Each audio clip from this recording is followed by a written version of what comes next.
Let's see, are we live? I think so. We're doing kind of a different setup today with writing on the board.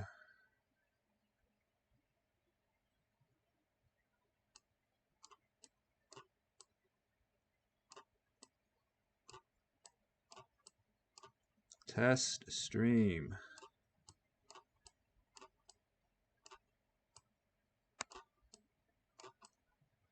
I'm gonna have to get used to this, but it's like having a whiteboard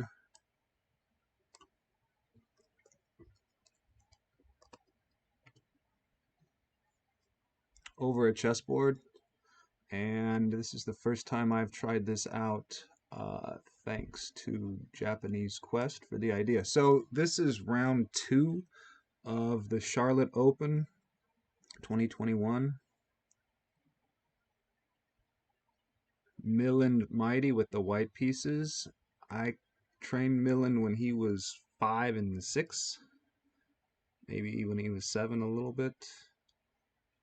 So this is going to be interesting. Let me see. Hang on. Who else is in Charlotte? Is Josiah there? I'll have to check. Hang on. So I'm going to be testing the paint and checking out the game.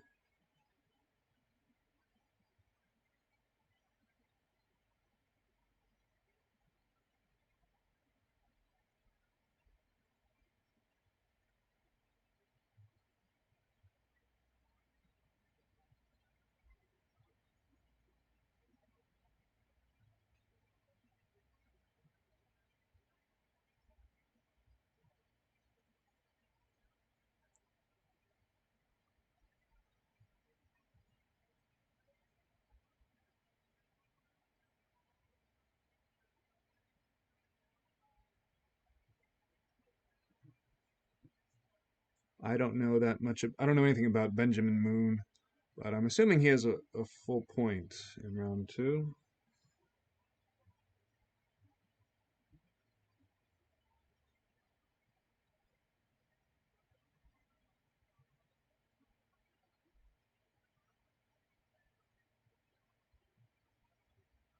All right, so let's check on.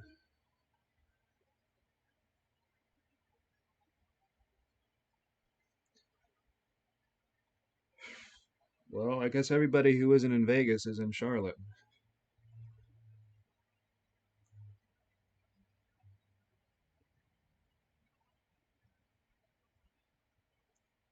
Christopher Yu.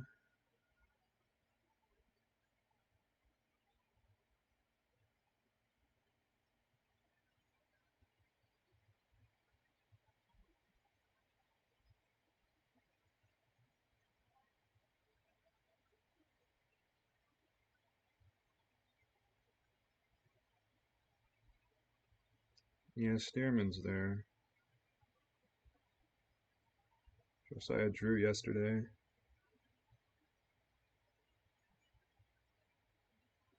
Okay. We're going to stick to Millen's game with this stream. So let's. Is this not refreshing? Hang on. I don't know if we have a live feed with this.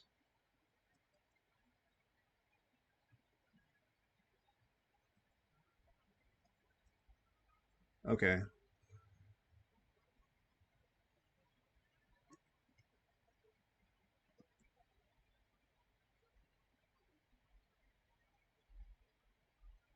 If I have the paint window up, will OBS refresh the chess page, the chess window automatically? Let's find out. I'm still a complete noob to OBS. OBS! Let's do, whoops.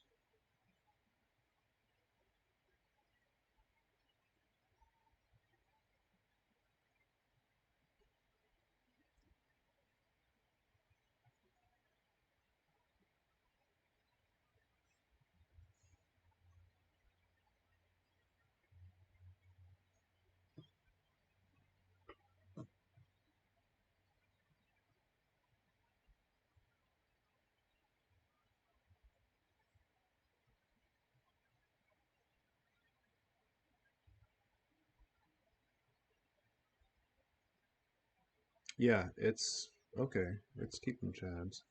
Good. Okay, so maybe this setup will actually work for me. So, okay, what's going on here? All right, so showdown with this London bishop.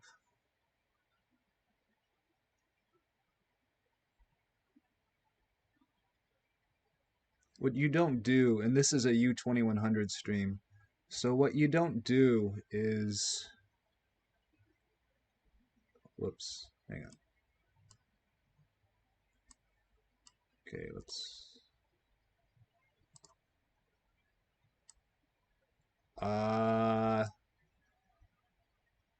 okay, that's not supposed to be on the screen. I'll do this.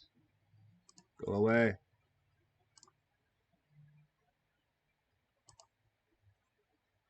Right, that's gonna happen. So what you don't want for those of us who are beginners, intermediate players, what you don't want is for the bishop to take and your pawn to get doubled on the f file. That's typical. Now, if you want more security on e5, there's more classical ways to do it, but you really don't want this doubled f pawn. So what you might do is back off the bishop to g3.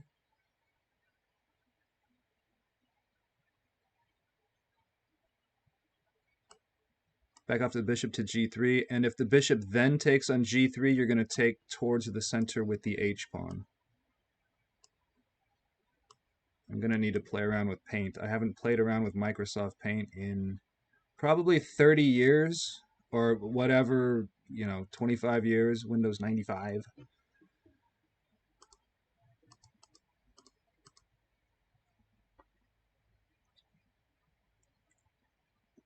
What you don't want if you're the black pieces is, say your bishop doesn't go to d6, you don't want this bishop to go unchecked on the diagonal. This bishop knifes in and attacks many squares in the opponent's side of the board, so you don't want it unchecked. Bishop d6 is one option. And if you're playing with the black pieces, with the bishop f4, you're going to want to watch your c7 square,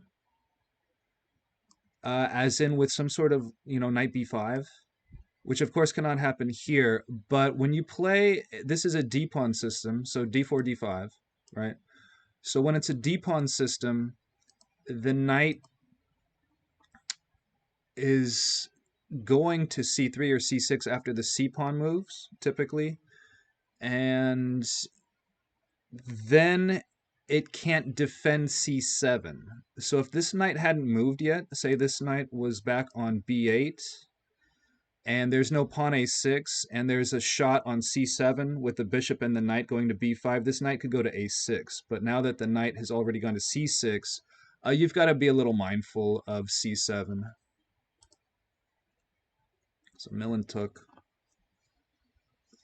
Okay, so this is about the bishop somewhat. Clearly, white's bishop is going to be good by definition. This bishop has no pawns in the center on its color, whereas this bishop is limited. Whoops. This bishop is limited by its own pawn. This pawn is in the way. So by definition, we call this bishop, the white bishop, is a good bishop. So this white bishop here, this is a good bishop. This is awkward to write this way. Good. Good. Okay, so this bishop is good because there's no central pawns on its color. This bishop is bad.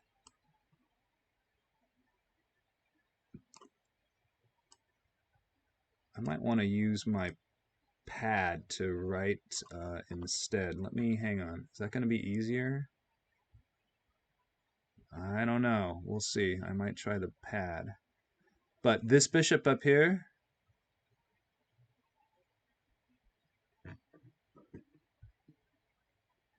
This bishop here, that's a bad bishop. There's pawns on its color in the center of the board.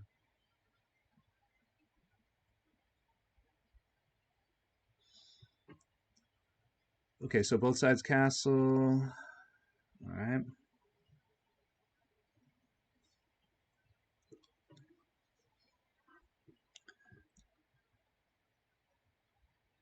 Who else is in this tournament? I saw Lenderman there. Where's the...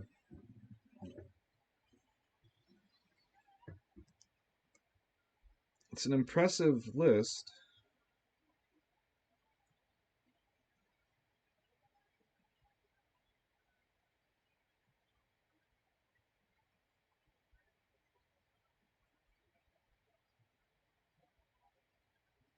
A few familiar names. I don't follow chess on the East Coast nearly as much as out here. 24 boards that are being live streamed, DGT boards, so they've got probably another 24 or so after that, if not another dozen or 24 after that.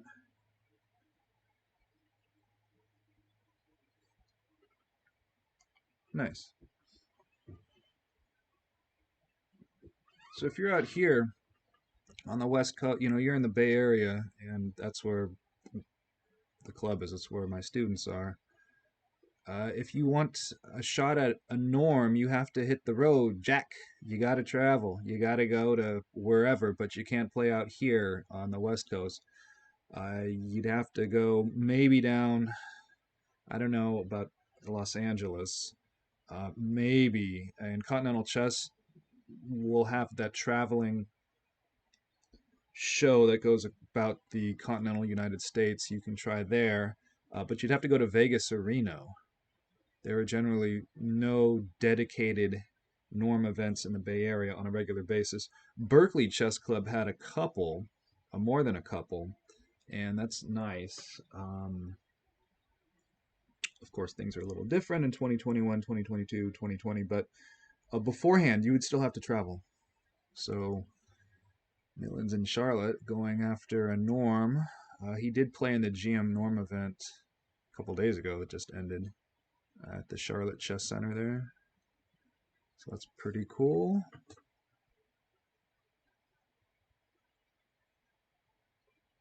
What's funny is when you local students travel and you go somewhere, you go to the other side of the world or this other side of the country, and you play somebody from the Bay Area, from your city. That's just like having students play each other at the World Championships. You could have done that in Cupertino. You didn't have to fly 8,000 miles to the other side of the world to play. You know, it's kind of it's amusing.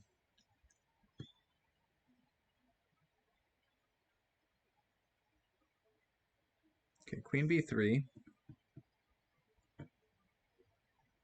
So the bishop is stuck on C8 with a defensive function. This bishop is going to have to... Well, black has to do something about the pawn. Of course, this is not anything terrible. But Queen B3, in D-pawn systems, you're going to use the C-pawn to help in the center. When it's D4 on move 1, we have D4 in this game. I'm assuming I think it was D. It was it was a Slav with the C6, right? So your C pawn is likely going to C4 to help in the center. So you don't block the C pawn and D pawn systems. You don't do that. You don't play knight C3 typically before C4. But a lot of you students who play London, you all do that now. I guarantee you there's some old students in Vegas who are going to do that today. I guarantee it. You know who you are, and go ahead and do that. That's fine. It works for them. They get that piece out quicker. But because you're moving the C pawn, Queen B3, the queen going diagonally is gonna happen potentially in D pawn systems, whereas in E pawn systems, the C pawn is usually right on C2. It doesn't move at all. So Queen B3 is very common. As the same for black, some sort of Queen B6. You know, they're going to use the C pawn. Similarly, to white. Now they're not going first, so black has white playing c3 in a d-pawn setup. Not nearly as common as black playing c6. And if you play c3 and you play it on move 1, you better be pretty damn good. And if you know who I'm talking about, bonus point for you. Bonus point for that student, if you know who I'm talking about.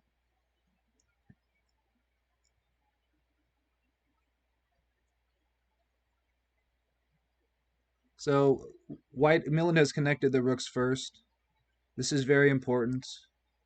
These rooks can communicate with each other and slide laterally.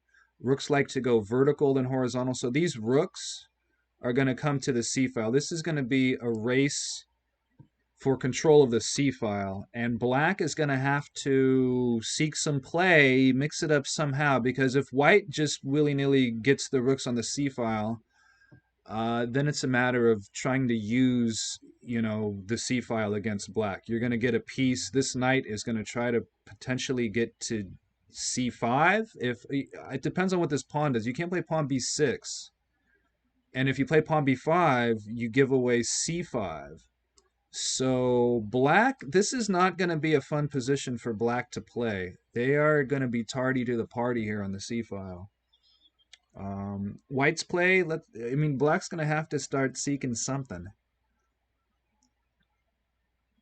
You want to castle before the opponent, generally speaking. This is our to-do list. Let's write this down here. Go off to the side. I'm using the mouse again. And this is a new mouse. The previous mouse from my old computer, I used that for over 20 years. Fujitsu. Terrific. So we have our... That's an O, by the way. We have our to-do list. And in chess, you want a to-do list. And it's, just like a daily list. This is your post-it note, to-do list. Now, you don't do these automatically, but generally speaking, you want a castle. It keeps your king safe, right? I need to take time and practice writing with the mouse. Number 2, if you castle, then you want to connect the rooks. And ding! Shout out to Coach David Donaldson. Ding, rest in peace, Coach David. Ding! When we were in group class in Fremont, or wherever it was, Faria, and Coach David was there, he brought a bell. One of those bells, and you bing, there's the button on top, and you ring it, and kids love that. Everybody loves that. I like ringing that bell. Although when you do it, it means you need help at a store. Or, come and take my order. But when a kid would connect their rooks in chess class with Coach David, he called it a ding. They would get to come up and ring the bell, and they'd get a bonus point. And that was a terrific idea of his, one of many. So connect the rooks. White has done that. Now, why do we want to do this? Well, this is not a secret. This is a secret to everybody. Of course, rook, the Persian word for chariot. I'm sure I'm mispronouncing it. Rook. My understanding, if Fallujah doesn't win the candidates, Carlsen's not going to play in the next World Championship. If I'm wrong, let me know. So castle, connect the rooks. Now, you want to get the rooks into play before the opponent. That's 10 units of force. And a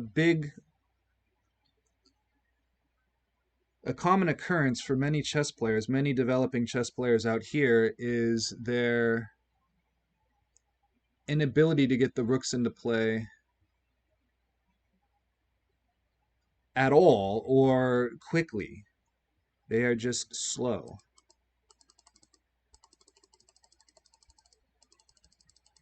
I should just do a Control A and delete instead. And I want to take out that ad. I don't want ads on this. This is on Chess Bomb, by the way. So let me play with OBS a little bit. Hang on a minute here. Let me do this. And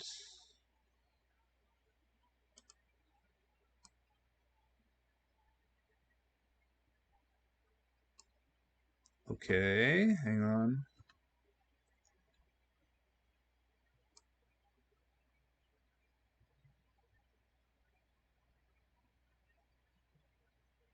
There we go. I don't do ads. I don't do that. I don't even know why I would have not done that in the first place. Okay, so let's get the paint back up. And yep, okay, we're back. All right. So you want a to-do list. Now, it doesn't mean every single game you play, you're going to castle religiously. Automatically, you must castle every single game. No, but generally speaking, you want to castle, and then you want to connect the rooks, which means you've finished development. So Milind's rooks, they may well double on the C file. And if it's night and day, there's so many classic games. There's a lot of games that we've seen, maybe not on this stream, but in my classes, where somebody gets the rooks into play and the opponent doesn't, and you know what happens next. It's simple. The rooks are slow pieces, and I harp on the rooks a lot, but they start in the corners, and they come out slowly. I remember one time at Silver Oak Elementary School, San Jose, California, which has a lot of strong alumni over the years, let me tell you. Very strong. So we're talking about connecting the rooks in beginning class. Coach Bruce gets the intermediate and the advanced students. I let him, if he would have put up a fight, he could have had him. But I just go ahead and take him, Bruce. I don't think he wants to teach the beginners as much as the players. So I've got the beginning students. I'm telling them, okay, you get a bonus point if you connect the rooks. So I had a beginning student. She played as the black pieces. This is what she did. She played pawn a5, and she had knight h6, pawn g5, rook a6, rook g6, rook 6 to g8, and then she raises her hand. Coach, I connected the rooks. She was not wrong. She was not wrong. She got the bonus point, but you want to castle and connect the rooks via the center. That's the more standard way to do it. So yeah, that was funny, but she connected her rooks.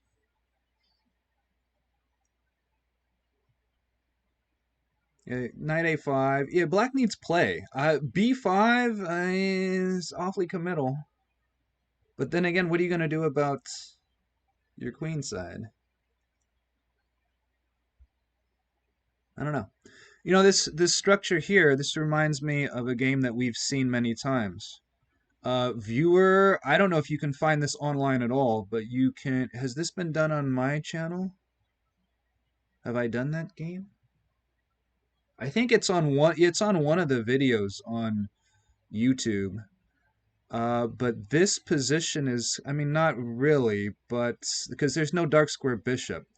But in terms of everything else, it's similar to Krakenthorpe Gunderson from Australia about 100 years ago. But there's no dark square bishop. Gunnar Gunderson, Norwegian, or of Norwegian descent. That's a great name. If your name is Gunnar, you better attack. Right? I guess.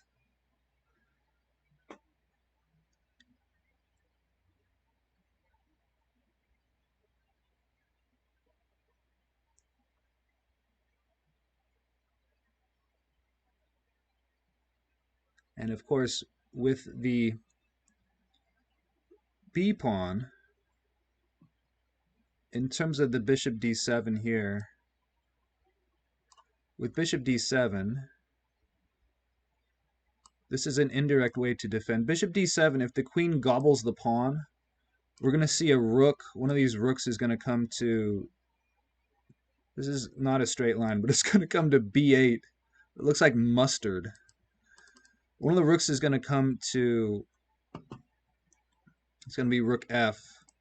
Rook f is going to go to b8 to hit the queen and gobble the pawn. Now this queen looks like she would be trapped if that were to happen. B5 is awfully committal. C5, okay, so for those of us at home, what do we call this square? The mustard square is a weak square. Now, in chess, at this level, this is the open section in Charlotte, so this is big time. This is a weak square. Now, by definition, a weak square, let's mark it here. X marks the spot. Boom. So by definition, a weak square is a square that cannot be defended, a square in a player's third or fourth rank. So for black, we're talking about ranks 5 and 6, and for white, ranks 3 and 4. A weak square is a square that cannot be defended by a pawn on a player's third or fourth rank. So a pawn can't defend the second rank or first rank. We're not talking some weird, rubber chess. We're not talking that. So a weak square is a square that can't be defended by a pawn. And this is a chess secret I heard from Danny King's YouTube channel long time ago. Look for weaknesses a player cannot defend with a pawn in their territory. So this C5 square, white can park a piece there, possibly, and black cannot kick it out. So if white were to get... Oh no. I have to go to the brushes again. Okay, so here come the brushes. Wrong. Okay, let me do this instead. Let's try a paintbrush. How about that?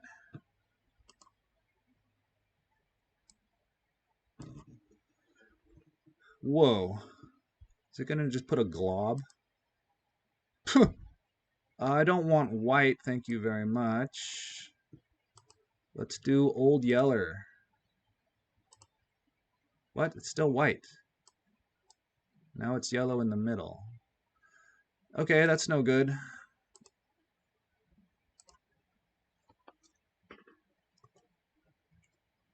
All right.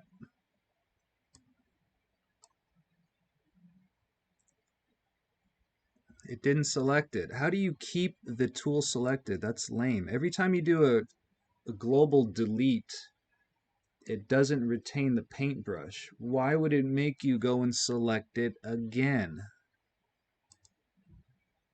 Microsoft is more cheese than usual, unfortunately. Okay, so if Milind gets a piece to c5, black cannot kick it out with a pawn move. Black cannot play pawn d6 or pawn b6 to kick the piece out. So white can invade, and black cannot do anything about it in terms of a pawn, would have to use a piece. Now what you want to do on a weak square is maintain a piece there. So before Milind invades on c5, he's going to prepare the invasion, assuming c5 is the destination square. It's going to be somewhere on the c file. You can bet on that. And c5 looks not too shabby. So you want to maintain a piece on c5, and it will radiate strength. It will attack squares in the opponent's half of the board. And as the trades happen, that piece is going to continue to radiate strength. And if the pawn gets there, you have a passer. So you want to occupy the weak square with a piece. So what... it's going to be a maneuver to get a knight to d3.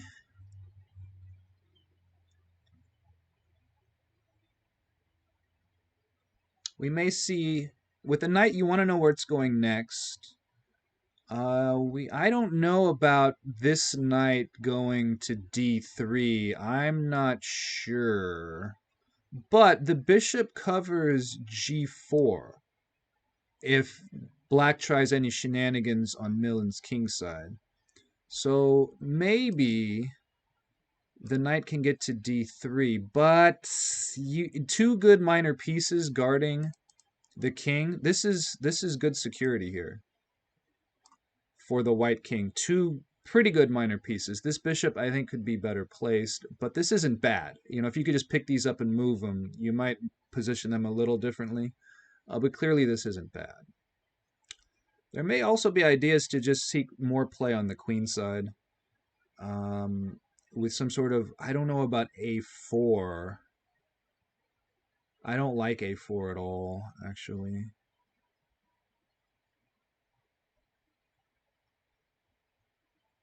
A4, it's just, it gets in the way. If there's a trade on b5, I love it, but that's not going to happen. That's the trouble. I'm not a big fan of a4. I don't know about a4.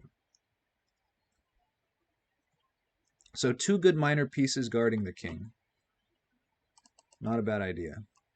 So Milind's going to just seek the, you know, maybe c5, but it's going to be on the c file. It's going to happen.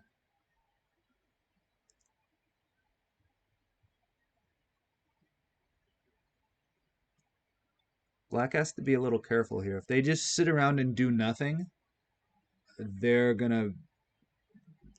you can't have an inactive position and just sit around. It's...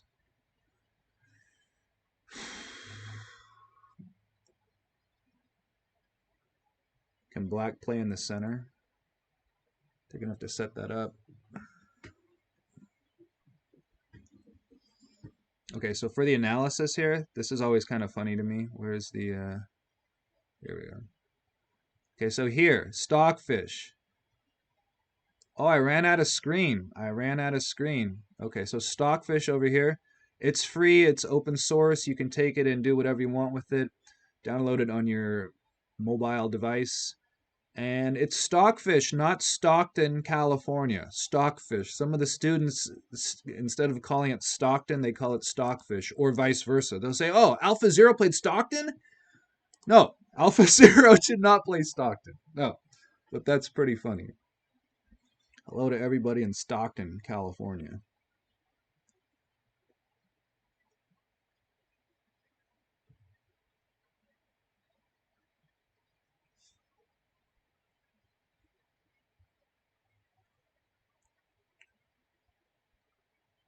The clock time is negligible.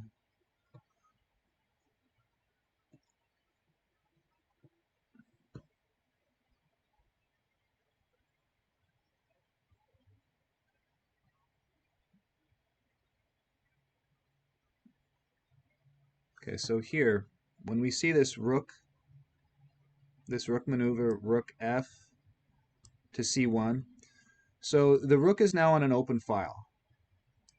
And you're gonna, when you play a queen's gambit, when you play d4, c4 against d5, you know, d4, d5, c4, that is a queen's gambit. And at some point, you're gonna play that. Student at home, local kid from Cupertino, Sunnyvale, you probably play e4 all the time and hardly ever play something else. Well, I'll tell you what, at some point, you're gonna play d4, d5, c4.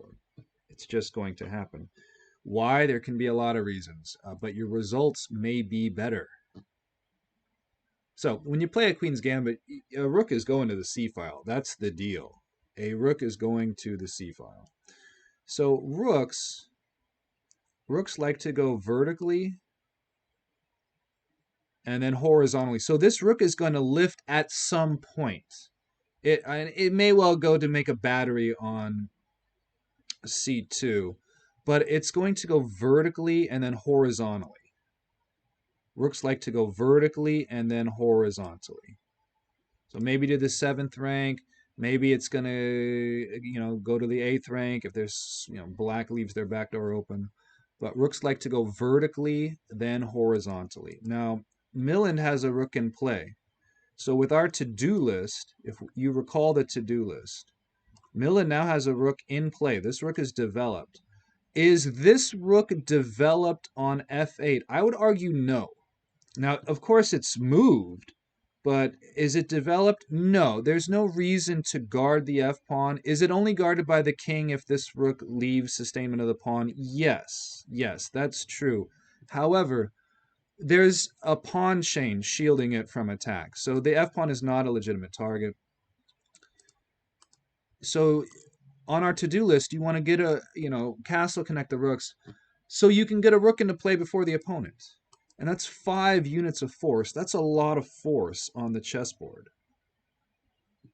I bet there's probably a lot of good Star Wars jokes, you could say, in regards to force and, forcing moves and whatnot with chess. But 5 units of force is a lot. So, yeah, we have bishop d7. And note how passive this bishop is. This is like a big pawn. It's limited by this pawn, it's limited by this pawn, it's limited by the b5 pawn. It's just a big pawn. Clearly, this bishop is better. So let's check out piece quality. Let's talk about piece quality. Let's do a little comparison. So clearly, white's king's rook is better than black's. Now, there's going to be a showdown. Clearly, black is getting ready to start having a staring contest on the c-file, which they're going to need to do. So then it's going to come down to c5. At some point, white will invade via c5 and just beef up that square as best he can. Can both knights do it? I don't know. But you can get both rooks and the queen to help on this square.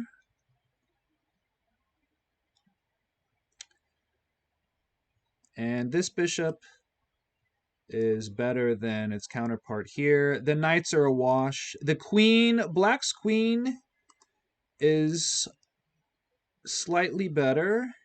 And I'm biased here. I'm rooting for Milind, of course. Of course, I always root for the students. So this queen is centralized, and she's well placed. There's no doubt about it. But white's queen is where the action is. So it's okay. Black's queen is slightly better. In terms of the queen's rooks, it's going to be a wash. So white's pieces are slightly better. I would prefer white's pawn structure. Now, black's got more space. More space. How do we count space? Well, there's different ways to count space. If you're going to eyeball it, what you can do with space, go to the piece or pawn furthest advanced on the file and just count backwards. So black's got all this space.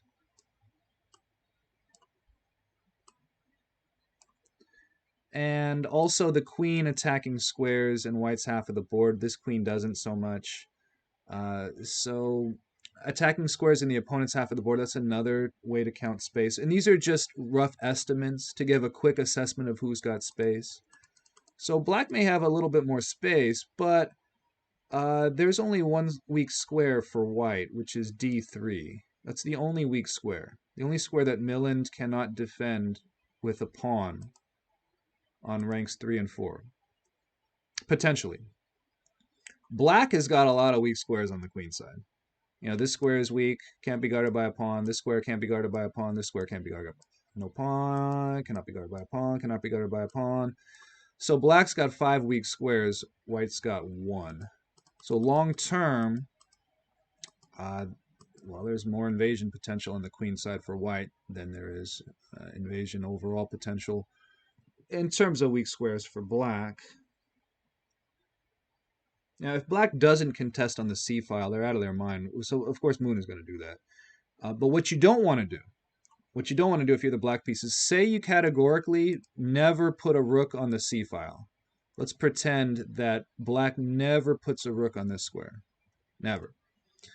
Well, this knight is going to move at some point. It's going to wiggle its way to c5, or the other knight's going to. It's going to get out of the way, and this rook is going to be unchecked on the c-file. Black does not want that at all. That would just be a nightmare. White's going to use the c-file, use the rook. So when an opponent has something, you want to contest it.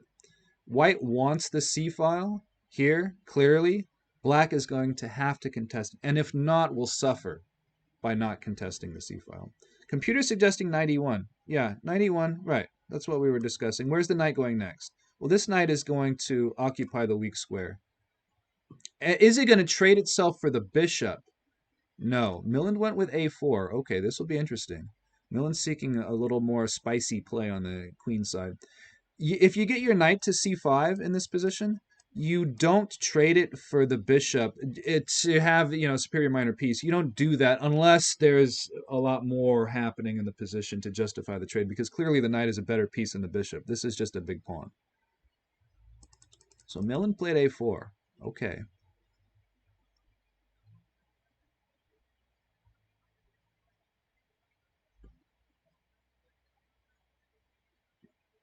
If you're black, you don't allow the exchange on b5. There's no way. You play b4. Or you take. Or, yeah, knight a5, you hit the queen, yeah. What you don't want is to give away b5. And then this rook comes into play. If there's an exchange on b5, it's a nightmare for black.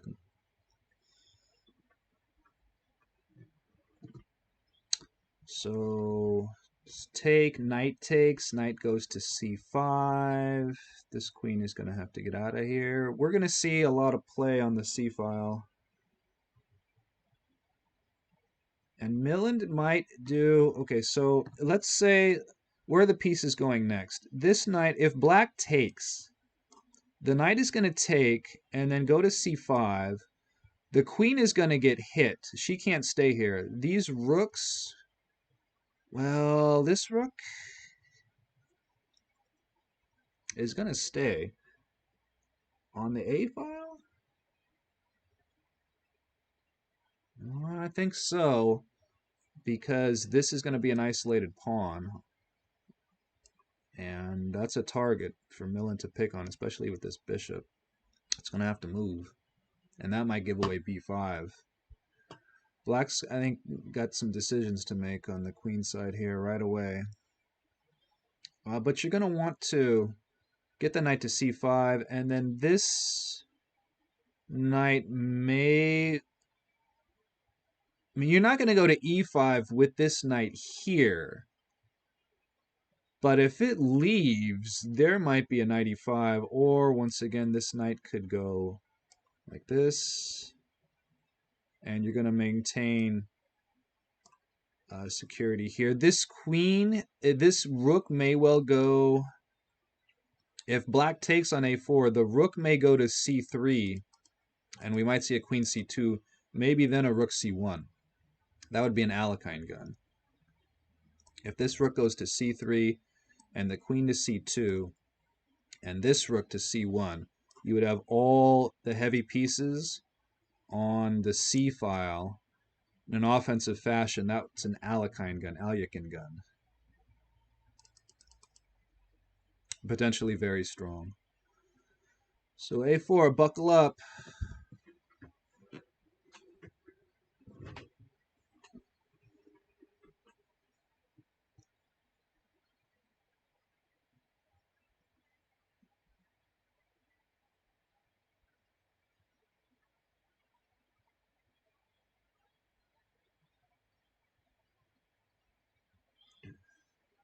Benjamin Moon. Let's check out Benjamin Moon. I don't know anything about Benjamin Moon. Let's look him up.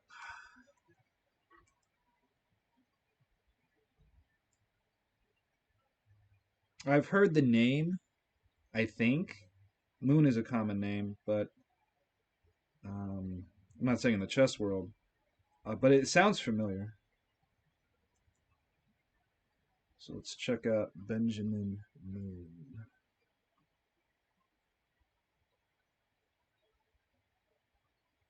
Oops.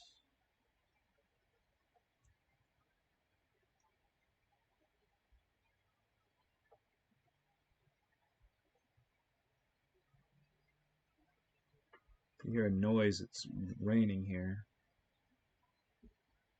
And that's the dripping of the drops.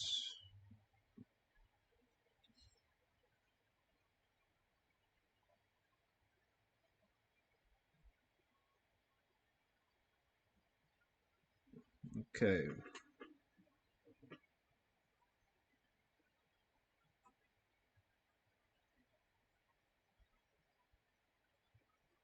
$23.73 from Georgia, the state of Georgia.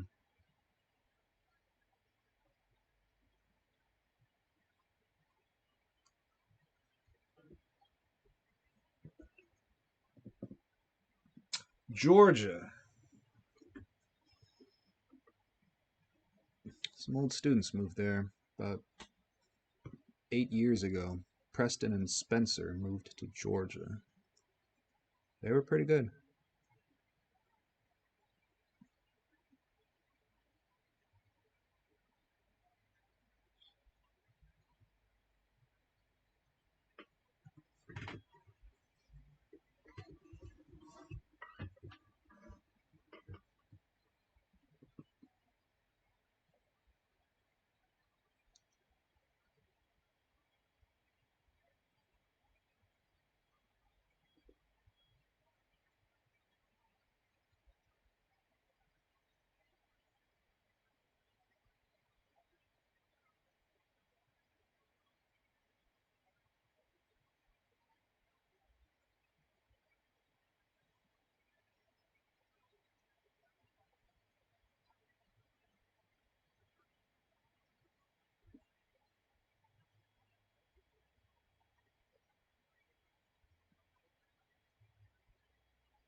Okay, so Milind up about 10 minutes on the clock.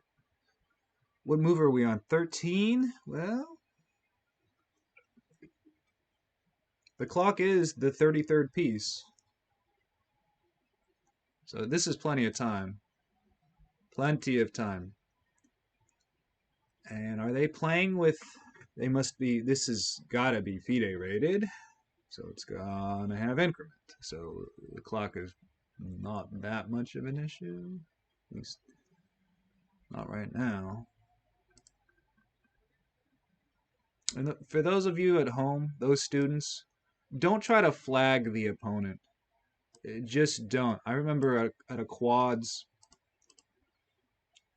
15 years, 12 years ago, whatever it was, and one of my buddies, his son, was going to play in the quads, and they were running late, but it was a G30, so you show up any time as long as you got time on the clock, you're fine. No delay, just straight G30. And Seth has 5 minutes when he gets there. He's got 5 minutes. The opponent has 30 minutes and tries to blitz Seth. That's a bad idea. And the student that tried to do that got destroyed. Ended up playing too quickly and making a bunch of mistakes. And that strategy just doesn't work. Now, if they're in, say, the opponent has 1 minute with no delay, no increment. That's different. Then you can try to make the position complicated and just make them think, give them tough problems to solve, and not necessarily by making the best move, but to make them waste time. But that is a rare occurrence. Generally speaking, student watching this at home or wherever you're watching this, don't try to flag the opponent. Don't.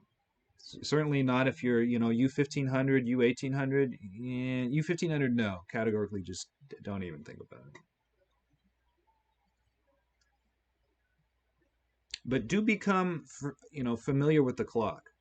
Don't be afraid of the clock. And know how to set your clock up. Student at home, know how to configure your clock. Don't go up to a TD and, hey, can you set up my clock? Don't do that. Don't be that type of player. It's your clock. You should know how to use it. And before you get a chess clock, try out different chess clocks if you can in person. If your club is meeting in person, I hope it's nice and safe. But get some experience with a clock, see which one you like, and then get that clock. You don't want some clunky, really hard to program and impossible to figure out clock when you can have something simple.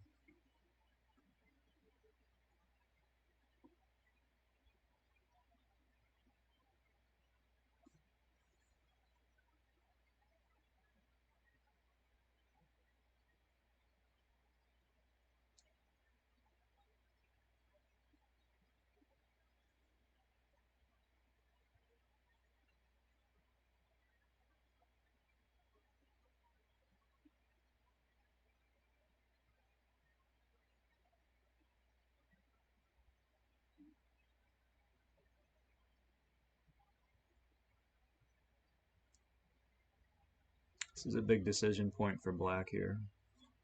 This is going to decide the course that this game is going, right here.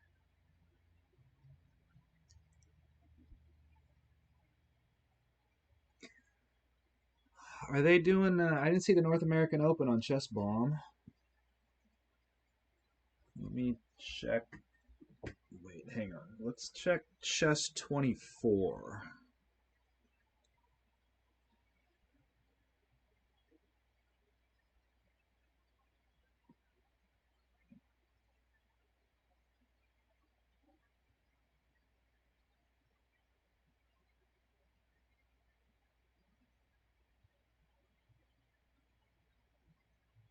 Yeah, North American Open is not on Chess 24. What else? The World Rapid and all that stuff. Yeah.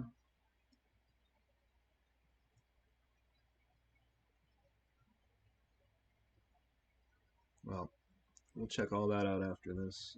Not on stream necessarily. I didn't even know I'd be streaming chess this week, to be honest. Unless the kids are playing, and the kids are playing on a live board, so I'll stream it.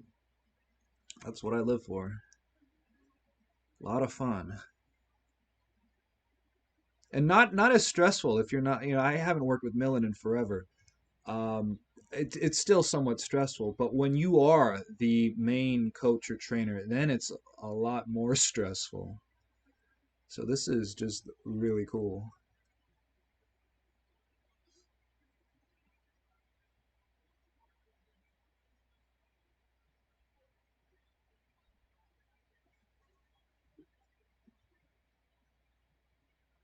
And with the Carlsen World Championship, I wanted this setup for that stream, but it took a while for me to get the paint working at all with OBS. It took a while. When I changed the OBS considerably, the setup that I'm using, it has to... Sometimes it takes a couple of days to set in to, oh, this makes sense now. I came in as a total noob to OBS. I didn't know anything about it. So the learning curve has been somewhat steep, but I think this setup is really cool. And it's a keeper.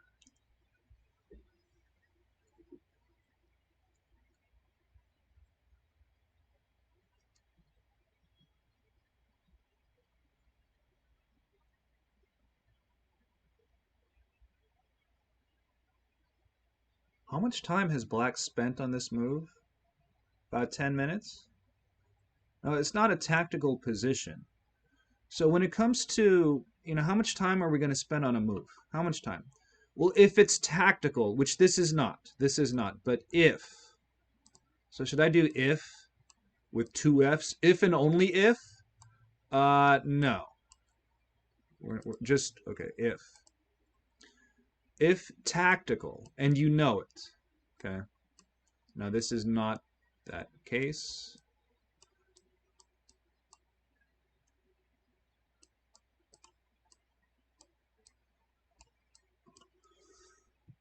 I do not teach penmanship or calligraphy, as you can tell, online. So, okay, if tactical, how much time do you want to spend? Well, you don't want to spend more than 20 minutes. So if the tactic is going to come to you, that's going to happen in the first 5 minutes. And if not then, the next 5 minutes, which is 10 minutes. And then maybe it's going to come to you in the, within 15 minutes, the next 5. Otherwise, there's a slight chance it'll happen in 20 minutes. But if you take more than 20 minutes, you are going to blunder. You are going to blunder. Now, a lot of players, and I don't mean players in this section at this level. This is, once again, this is a U2100 stream, okay? A lot of players, they just sit there and they don't do anything in a disciplined fashion. They don't consider they don't calculate the forcing moves. They just kind of randomly daydream, calculate a little bit of this and then a little bit of that, and then, oh wait, go back to the first one and go, and they just waste time, get impatient, blunder, get flustered, and that's the game. Now, you can go over 20 minutes sometimes, don't get me wrong. If you're in this section, in the expert section, go ahead. But generally speaking, if it's a tactic, you're going to find it quickly. And this is another reason why everybody's name, those of you watching at home, whenever this is, I'll definitely put these on YouTube. Charlotte Open is 2021 is going on YouTube. Those of you watching at home, what's your name? What is your name? This is true for all of us. This is my name. This is your name. It's everybody's name.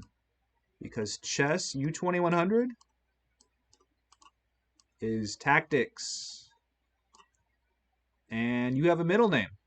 Whether or not you actually do, you do now. Your middle name is, guess what? Tactics. And your last name is tactics. Your games will all come down to tactics or outright blunders. Period. Until you start playing expert section, open section. Otherwise, it's tactics, tactics, tactics. So, work on tactics on a regular basis. Let me see if I can, oh no. No. Okay, I tried to do something different, which is foolish because now I lost my paintbrush. So I have to go get it back, which means I have to move the window. Move the window. Reselecto. Alright. Gonna have to find another size for this. Alright, there we go. Okay, so Milind's up about 20 minutes on the clock. Who's the top seed in Charlotte? If I had to guess, it'd be Lenderman. So a Wanderer's playing in Vegas.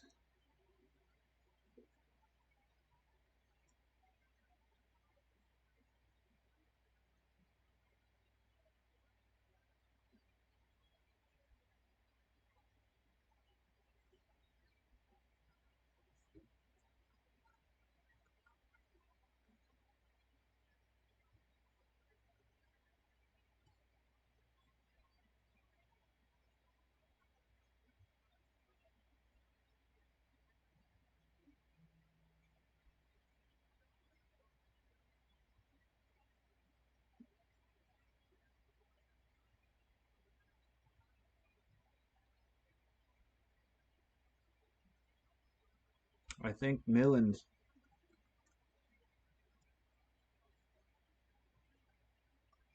Where's the cursor? Here we go. Player with the white pieces, I believe over the past summer gained almost 200 rating points or something. Milind's had a very productive year this year, extremely productive. And he's now actively going for norms. Clearly. You don't go to Charlotte casually.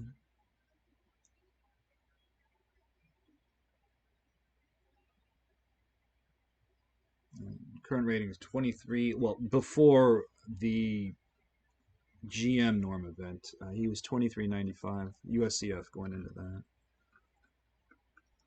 And Milind was the only student at home. Now, only one of my students has done this. One way to become more acquainted with the chessboard is to hang a chessboard on the wall. Hang your tournament board, you know, your vinyl board. This is supposed to be a chessboard.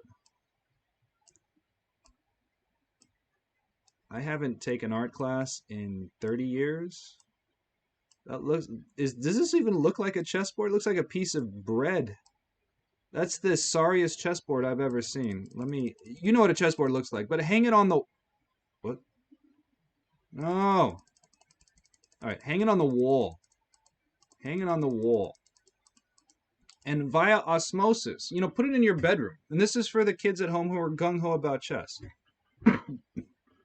Hanging on the wall with, you know, it's got the algebraic coordinates on it. So it's going to have A through H and 1 through 8. And just by it being on the wall, I'll write it instead. That'll be easier.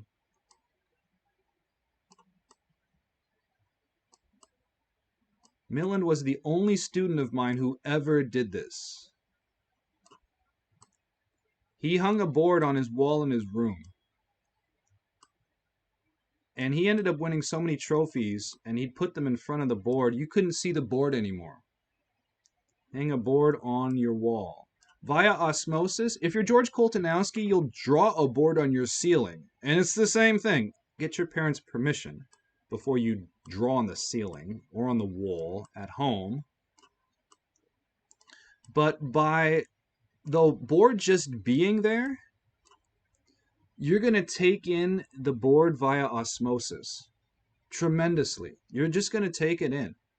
So hang a board on the wall. It's going to take some time, but every time you go into your room and you're going to just briefly glance at it, perhaps, maybe knowingly or maybe unknowingly, it's going to help you get more acquainted with the board.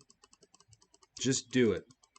I've recommended that to every student. Now, maybe other students have done that but haven't told me, but he was the only one that did it. So hang a board on the wall. It's really, potentially it's really helpful. And if you're one of those kids who's really likes chess, just, you know, have your parents get you a vinyl board and hang it on the wall. Or ask me for one. You can have one. I got a lot of boards. They don't get used as often as they used to these days, unfortunately. Looking forward to when we can use more of them. So, okay, we did have B4. Very committal. That's okay. So, this knight, where is it going next?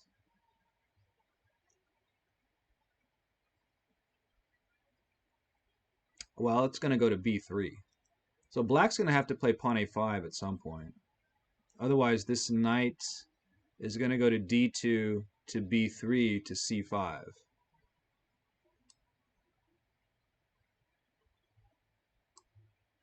This is still the target. Although, if you play A5 as black, you give away B5, which has got to be just...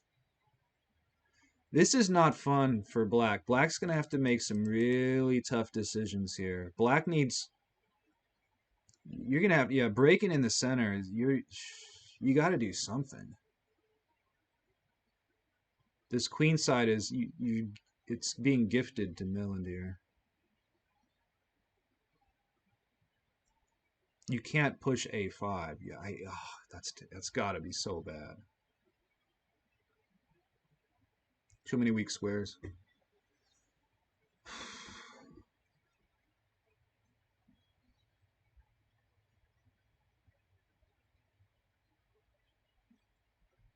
And another, thing about this game, clearly, in the transition from opening to middle game, and which wasn't much of a transition, in terms of moves, both sides castle very quickly, pretty standard. But there's been pressure on black, and not any real pressure on white. This has been much easier to play for white.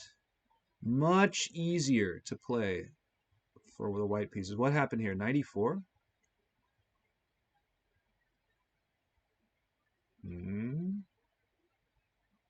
Does that play into a knight d2?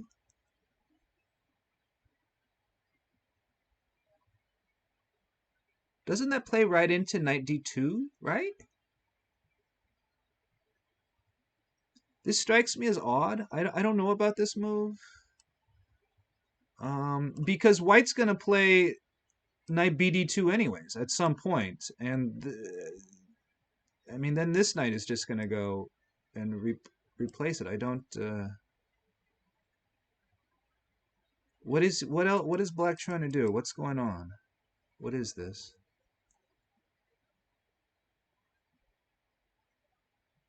Is that the only idea?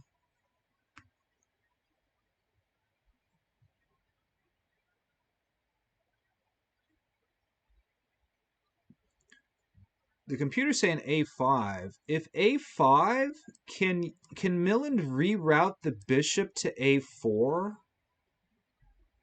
Is that a thing to do? Can you do that?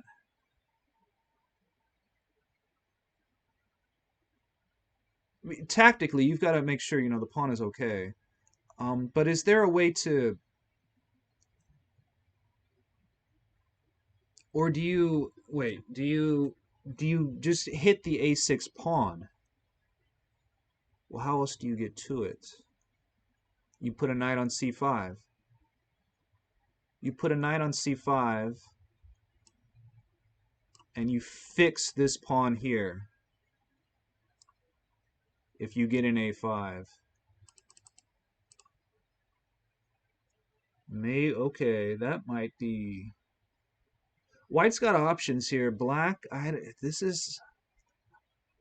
I remember when Milind started. Milind got good real quick. He got good real quick. And when he was 5, he beat me for the first time. And I didn't think it would happen so early, but this kid is just a very natural player, very smooth, and he would do tactics like you can't believe. Like he would do more than anybody. On Chess Kid, it was him more than anybody, and just gobbled it up.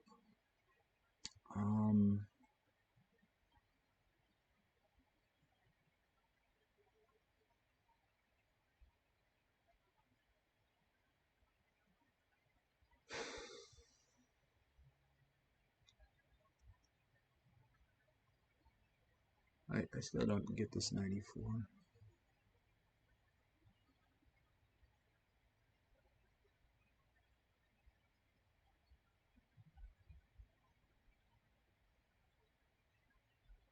Well, okay, but before you go after C5, you're going to play knight BD2. So it's not about C5.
They're not going to have 2 rounds today, are they? I don't know anything about the details of this tournament. Hang on, let me go to Chess24 and check it out. Hopefully they have it in the description.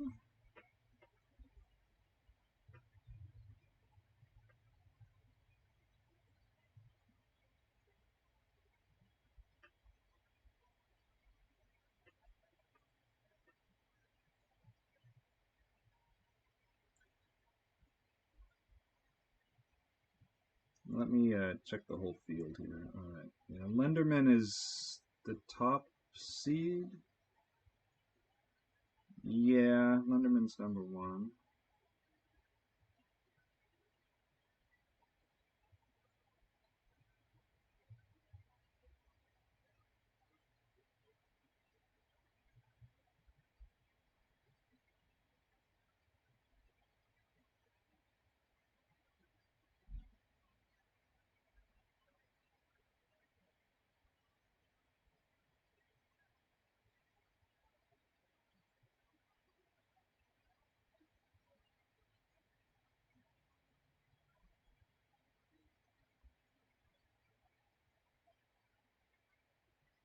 63 players.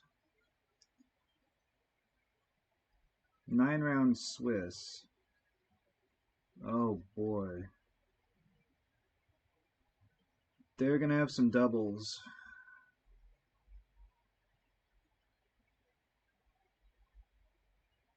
Wow.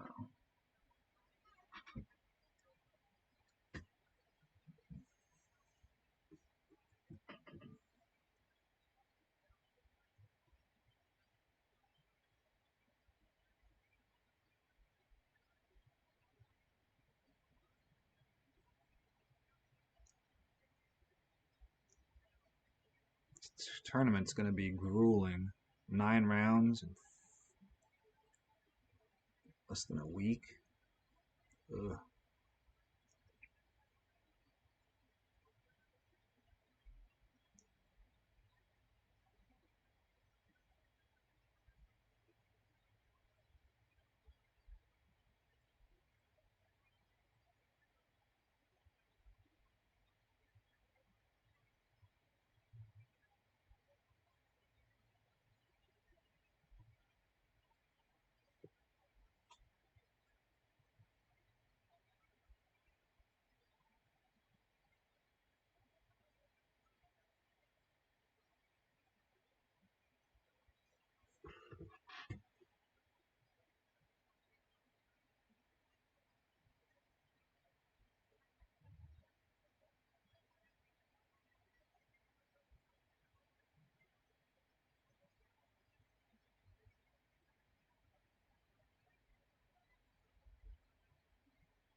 There is no secondary time control.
That was the chair. That was not me. Yes, the online classes. When there's a noise that sounds like a fart, explain it very quickly. That was the chair. That was the floor. That was my shoe. Otherwise, I guess it wasn't, and it was you.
Might make a snack in a little bit here.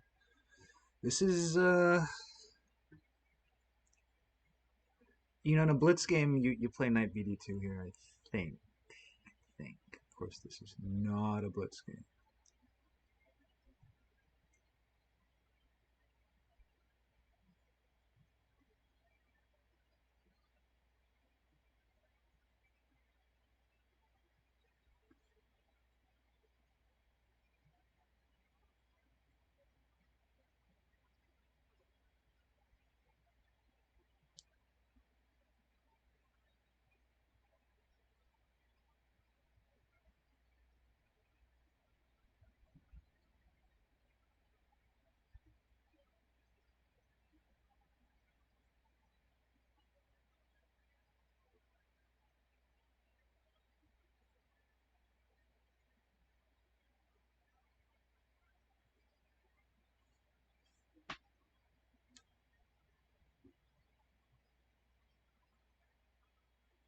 A5.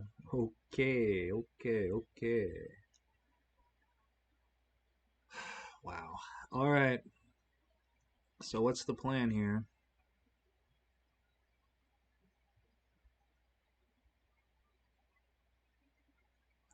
It's a matter of hitting that A pawn.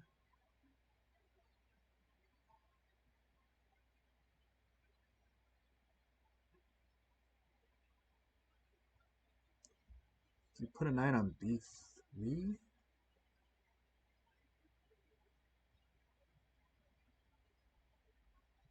Once again, black can't just sit around. White can try to just park a knight on C5.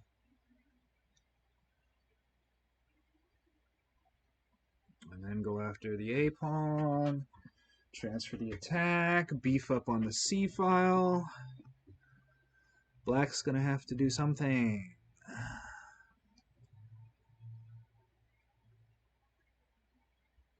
I should check and see if today is a double. Let me check the Charlotte website, because if they're doing rounds 2 and 3 today, then I'm going to cover round 3.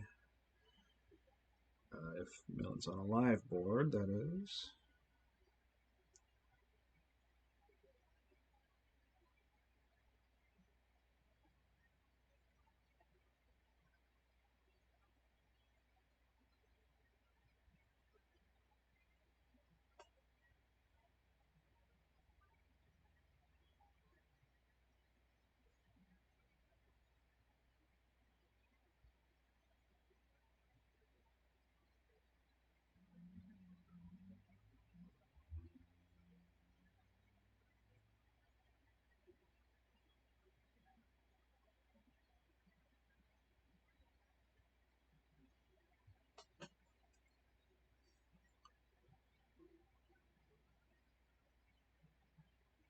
$20,000 guaranteed prize fund. Interesting. Charlotte, North Carolina. I have never been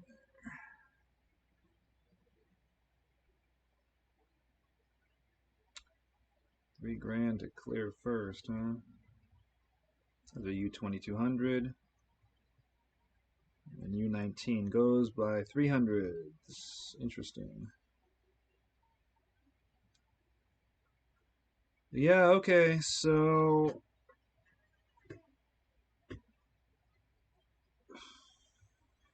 3 p.m. is the next round. So, okay, today, tomorrow, Wednesday. I don't know about Wednesday. Well, we'll do these two today, anyways. We'll see. Nice.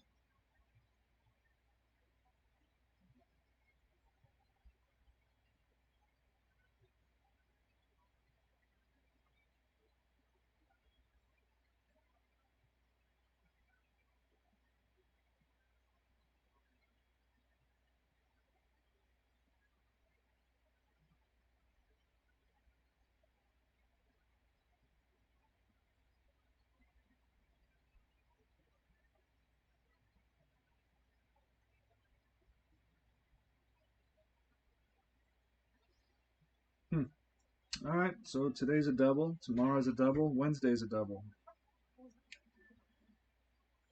Yikes. Oh yeah, and so is Thursday, by the way.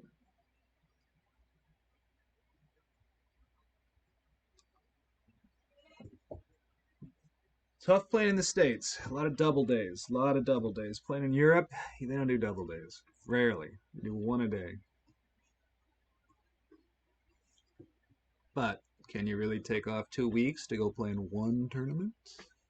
Whereas in the States, you only take half a week, holiday week, playing a tournament. It's different. It's pretty grueling. Double days, grueling. These, you gotta have stamina. There's a lot of jokes, chess, you just sit on your behind for however long. No, it's not that.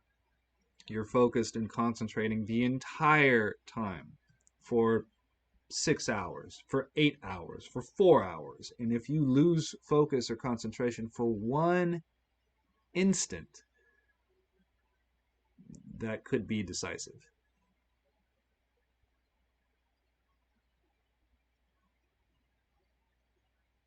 These double days are tough.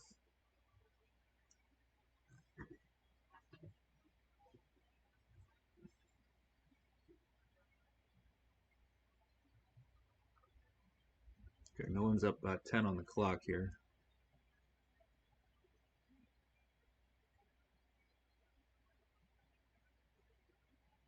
With, well, I mean, this is, 90 with 30 increment. It's not like it's a G60 with no increment. I mean, this is a lot of time.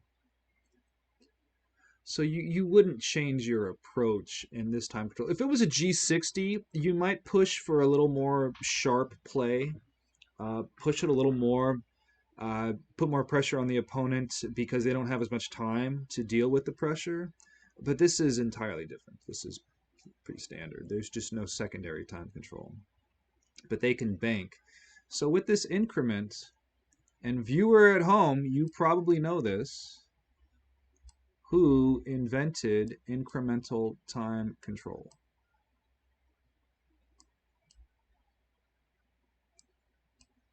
That's an E.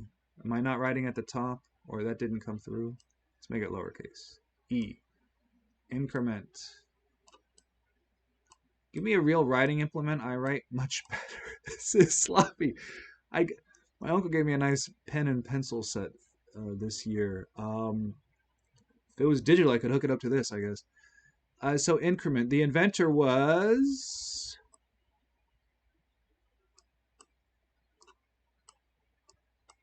Robert James Fisher. Check out the U.S. patent. Bobby Fischer invented incremental time control. So what you do if you're in time trouble, let's say black gets in time trouble. Now every time they move, both players, for the entire game, it's plus 30 seconds. Now these are two FIDE masters, so this is plenty of time. Plus 30 seconds every single move. That's plenty of time. I mean, you give a GM 5 delay, they're never going to flag. I'm not saying these two are GMs, not yet. But 30 seconds, so if you get in time trouble, what you can do is try to bank time. So if you play 4 moves, you get 2 minutes. I mean, you can do the math. So if you're in time trouble with incremental time control, and you can play incremental time control, it doesn't have to be in a FIDE rated section, you can use it online. And you always get that extra time. When my dad plays online, he uses incremental time control. And it's a lot more, you don't have the pressure of the clock. Simulating the pressure is good in training, and you're going to need to get used to a crunch on the clock because it's going to happen. But with incremental, you can bank time. So you can bank time, as in add it to your clock.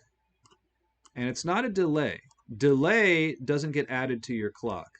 The increment does after the move. Delay ticks off before the move. So you can bank time. It's one strategy if you're in time trouble. It's very, very standard, but you can bank time.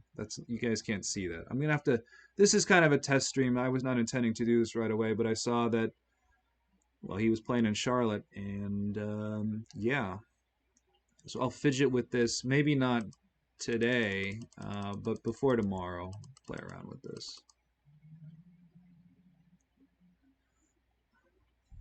And just play around with paint. I did want to have ChessBase open for an analysis board. That'll be for, I guess, for tomorrow. Try to have that set up. This probably doesn't look that snazzy. I have no idea what this stream looks like, but this is a work in progress, people. F5. I was thinking maybe there was going to be an F5, but this is awfully. I don't know. There's so much that's left behind with this move. This diagonal is open for business.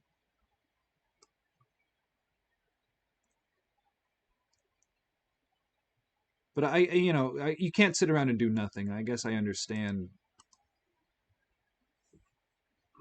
the attitude, but F5, ooh.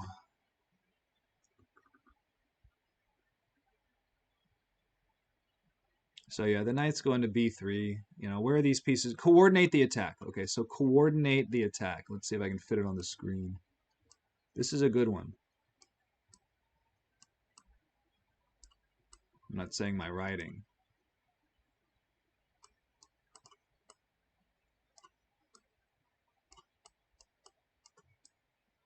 Coordinate the Tahiti, the attack. I don't know if I could find Tahiti on a map.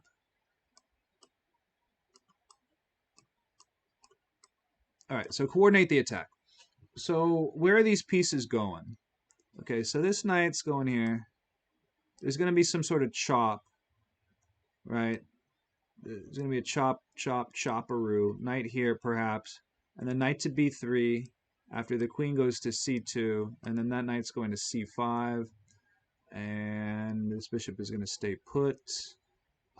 Black might not take on d2. Well, would they take? Would they not? They might not take. They might not take because they've got both these pawns backing them up. So when you see a pawn anchoring in a knight, well, not anchoring in, but sustaining a knight in this fashion, and then there's another pawn that comes to the assistance of the invading piece, then that piece may well just stay here. And if there's a capture, say knight bd2, and this would not be a good idea, I don't think, but if the knight takes, this pawn is going to take and keep the space and give you a half open file. Otherwise, you would just have doubled e pawns if this f5 pawn was on f7, and that would be just bad. You would have doubled pawns for nothing, and that e5, that e4 pawn, excuse me, is pretty weak. So coordinate the attack. So coordinating the attack, there are several steps. Number one, daydream. Daydream about your ideal chess position. Pretend the opponent can't move at all. Where do you want your pieces to go? Daydream. Step two. Can your pieces get there? This includes your pawns. Can your pieces get there? If not, well, you're going to have to find another daydream setup. Can your pieces get there?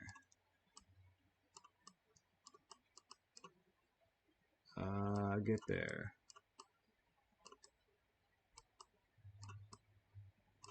You know, is there a text feature? It might be easier to just type all this out. Hang on, is there a text feature?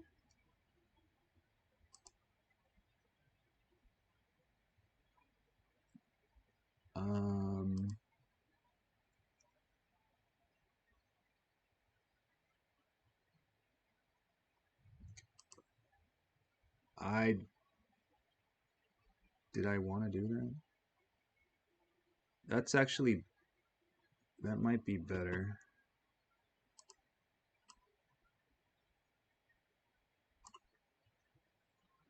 Okay, so can your pieces get there?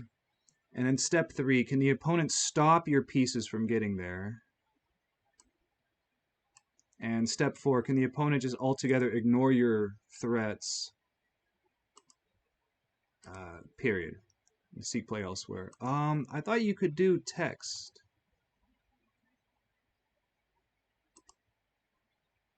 Yeah. Let's try out the text. What color is it going to be in?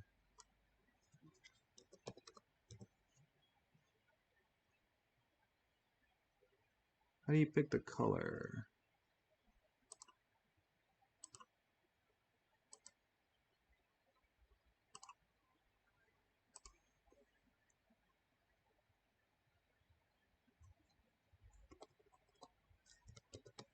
No. Color. Come on.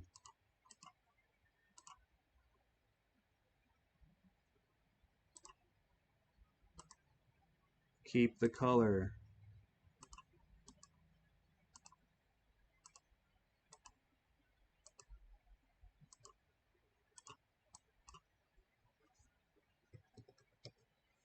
What?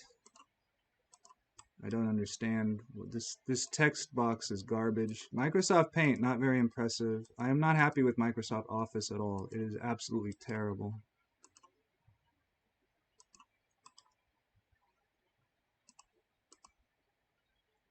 Okay, so this is clearly not working. Like I said, I'll have to play with this. Why is this here? I don't want this here. How do I delete this?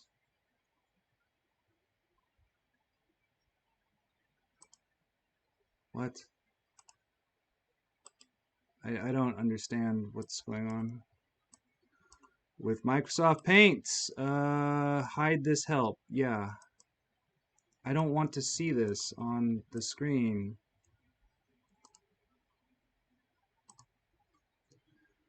That was annoying. Okay, so open up the cheese ball paint again. Oh, what is that thing called? Just Paint 3D, yeah.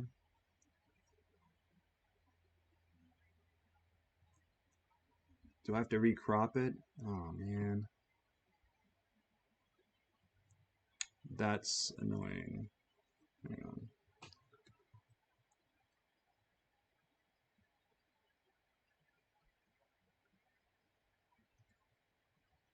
Okay, I'm gonna have to play around with this. Oh, I shouldn't have done that. Well, Paint was being weird. How do I do this? Oh no. No. Shoot. I did not want to do that. Now I have to... Well, no, I don't have to do that.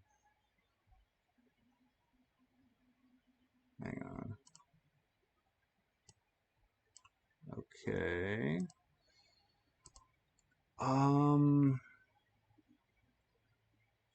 I need to take out the gray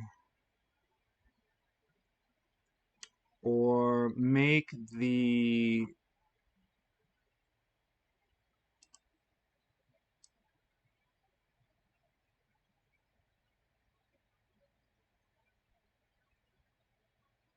will that work for now? Is that okay? Haha!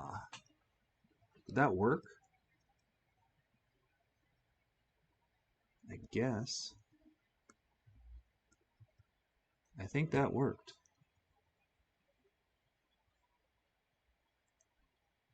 Yeah, that worked. Okay, cool. So Milind played knight bd2. Yeah, of course he did. Of course he did! What you don't want is to just leave a queen's knight undeveloped. Now, I realize it went to c3. It went there and back again, so it's a hobbit. But it's not a piece you want to neglect development of. Do not neglect development of the Queen's Knight. It's a slow piece. It's a short-range piece. Get it into play early. So getting that knight off of b1, better sooner rather than later.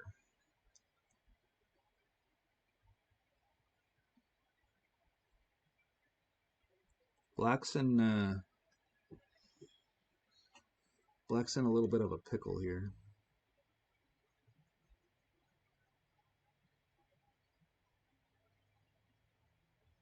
However it is you seek play, it's not, it's, I mean, where is the, there's,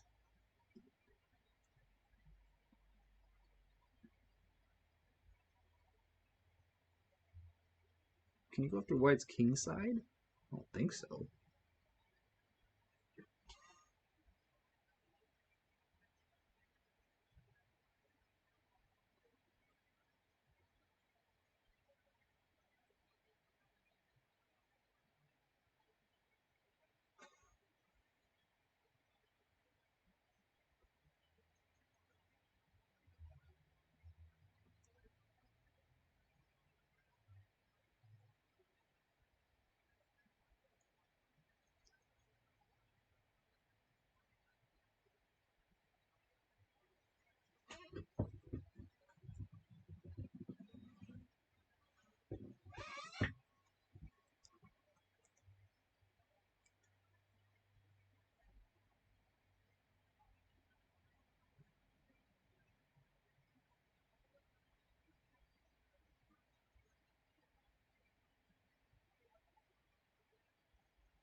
Milind's almost doubled up on black's time.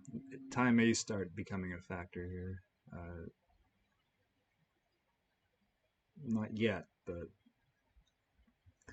note how there's more pressure on black. It's more difficult for black to navigate these waters, more to concern himself with, and that's tough. White's position has been much easier to play, and that tension, that stress, it's real, adds up. It's much more desirable to have a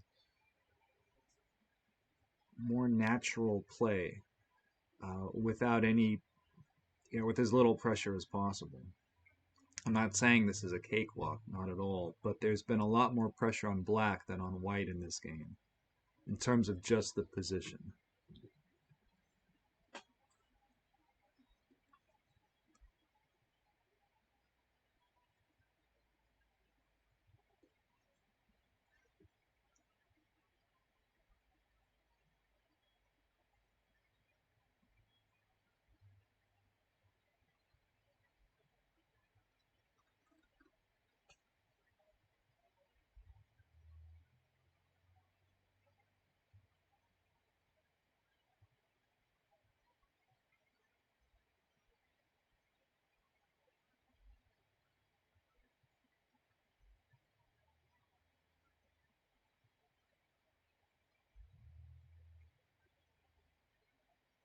I guess Charlotte, I could be wrong about this, but wasn't there a high school in North Carolina, not necessarily in Charlotte, with 4 NBA players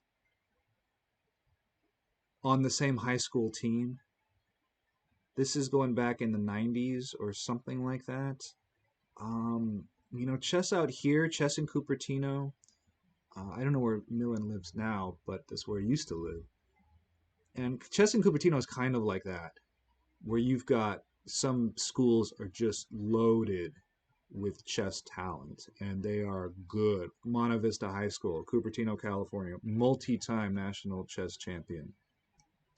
High school national chess champion. You know, Harker, not in Cupertino, but you know, San Jose, Saratoga.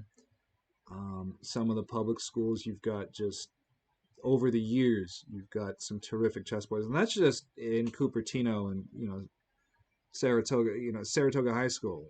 You've got some over the years, some really talented players, some good. I don't know team wise how they've done, but there's been some talent there, and that's not even including.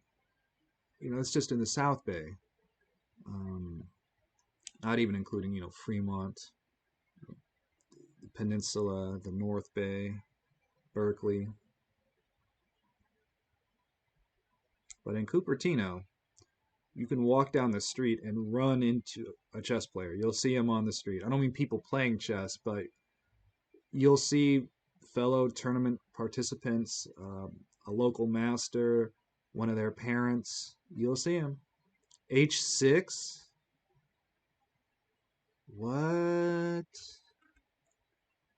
Huh? What is H6? Generally speaking, and of course, this is a U2100 stream. This is just for my students to learn. We're not pointing any fingers here. We're just trying to learn. But you don't want to move pawns in front of your castle king unless you have to. You don't have to play h6. Now, you do have to do something as black, don't get me wrong. But it's much more flexible to have the wall unmoved in front of the king. So if you have to react, you can, because once you move a pawn, you can't move it backwards. So it's forever. And also with the rook pawn move, when you move a rook pawn, note how there's no, you know, there's no square over here. There's nothing. So this pawn does not attack that square. So when you move a rook pawn, it's a little slow. So you want to make a direct threat, ideally. Otherwise, it's kind of like half a pawn. So h6, I'm not so sure about. It's a matter of where does Milind put his queen?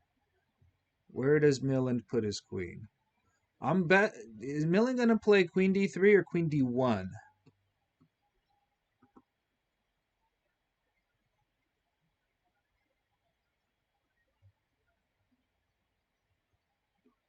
Computer likes c2, but you're gonna have to move the queen anyways. So I don't know why you would go to c2. I don't really understand that. Why would you go to c2 when the opponent's gonna play rook a8 anyways? Computer stockfish, I don't understand. Why would you go to c2, rook ac8, and then is it too weak to make a rook go to c8 to weaken a6 further? Is that the whole idea? So queen c2 to make the rook go to c8, and then you move the queen again, and you've removed a defender of a6. You've weakened a6. Maybe that's the idea with queen c2. That's really cheap, but I kind of like it.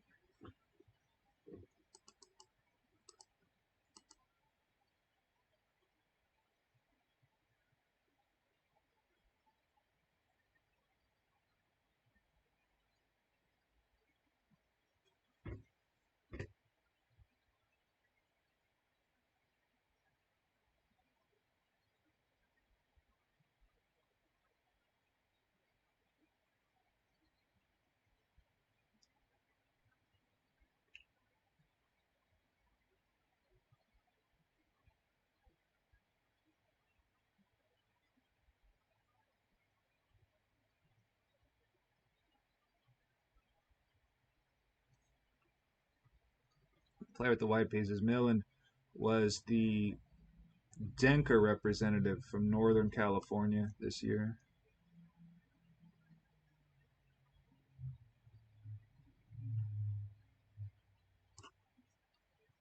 Pretty cool.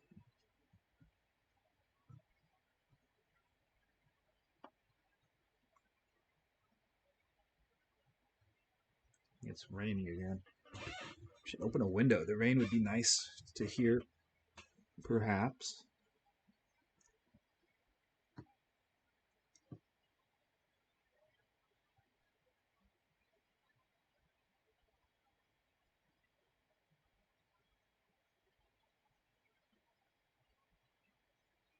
if you play queen d3, there's not going to be a bishop b5, right?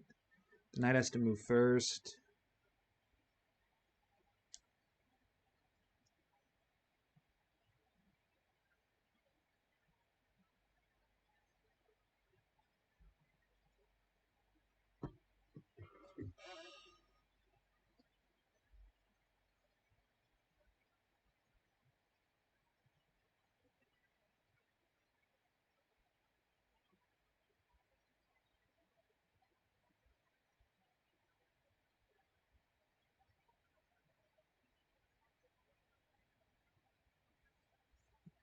Take a hydration break really quickly.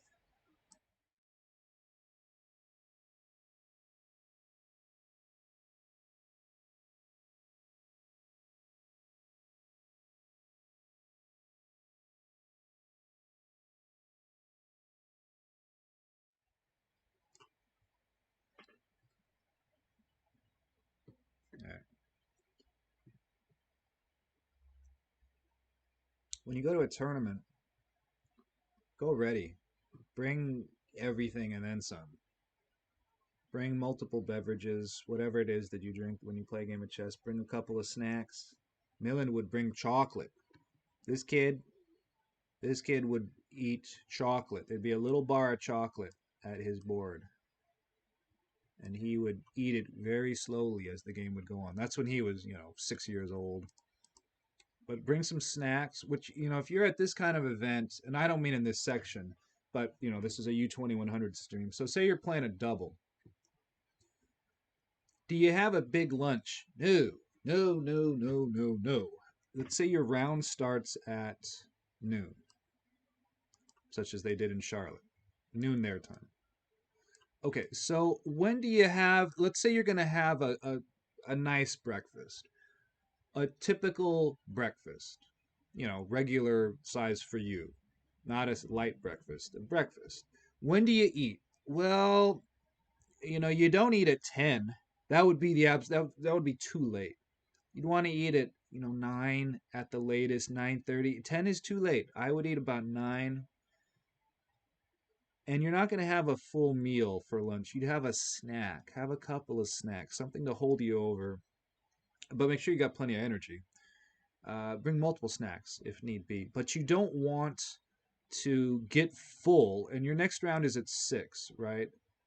So say this game finishes at whatever time, 4, and then you have a big meal at 4:30. 4:30, or 5, you finish. And then you're going to be full. And your blood is going to be going to your stomach instead of to your head. You're going to be tired, lethargic. So you're not going to want to have a regular sized lunch. And if you're going to eat something that's not a snack, make it light. Make it light. Don't have a heavy meal. Don't have a full English breakfast for lunch in between a double. That is probably not going to be a good idea. Have it for breakfast, have it for dinner, but don't have that much food right before a round. Give yourself at least 2 hours to properly digest your meal if it's a full meal. You're going to want energy, stamina at the board. Very important. There's an old saying, somebody will buy, I'll buy my opponent a big steak dinner and pay, I'll pay for it, but they have to eat it right before our rated game. I don't know who said that, but you're going to lose every time. And as a coach, as a trainer, you don't want to go into class just having eaten some huge meal, because it's going to make you slow and you've got to keep up with all these fast kids. Chess wise, it's tough.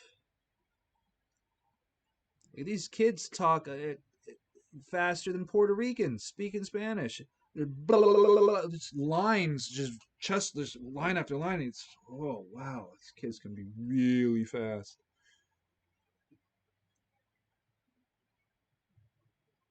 It's raining pretty good here in San Jose. Pretty good rain. Thought up a joke earlier this morning, but I can't tell it on, not on, I probably can't tell it on Twitch at all. But it has to do with the rain. Pretty funny. I didn't write that down. I'm gonna write that down. It's a funny one.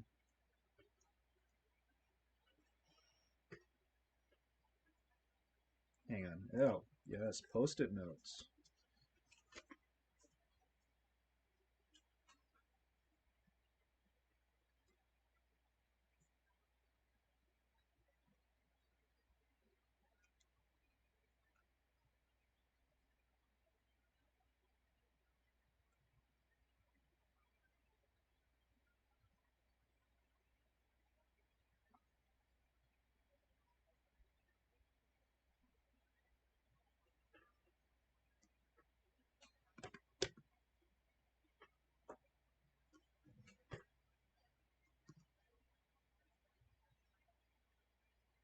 Now I was talking about sparring yesterday, and about playing against the opponent, not on stream, on one of the YouTube uploads.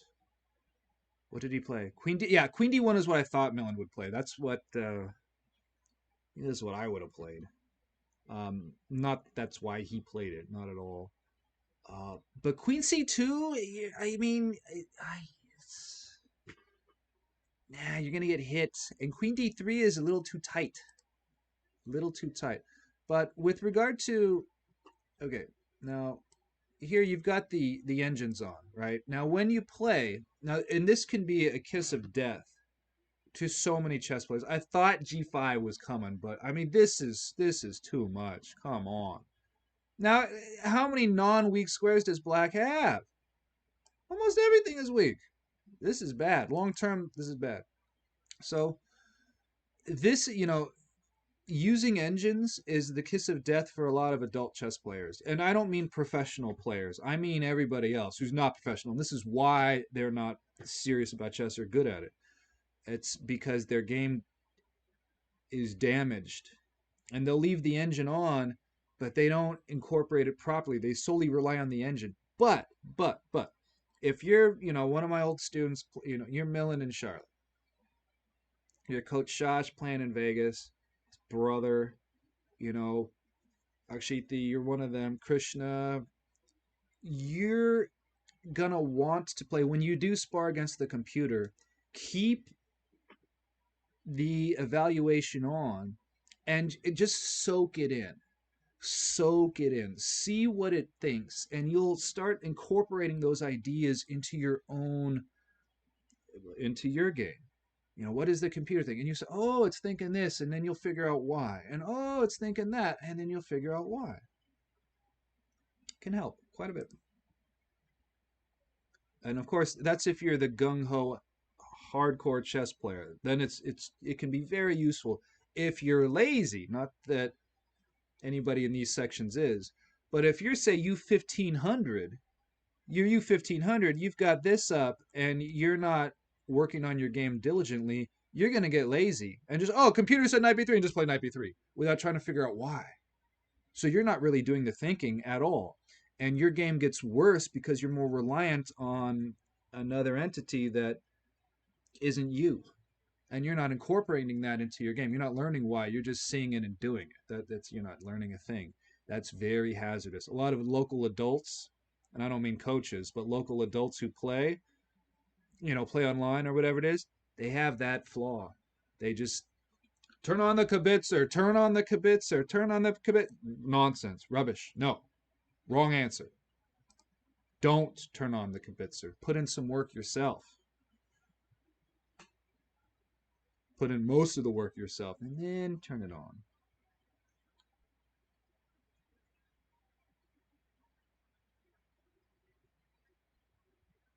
It's been raining all day. Rain yesterday, rain the day before.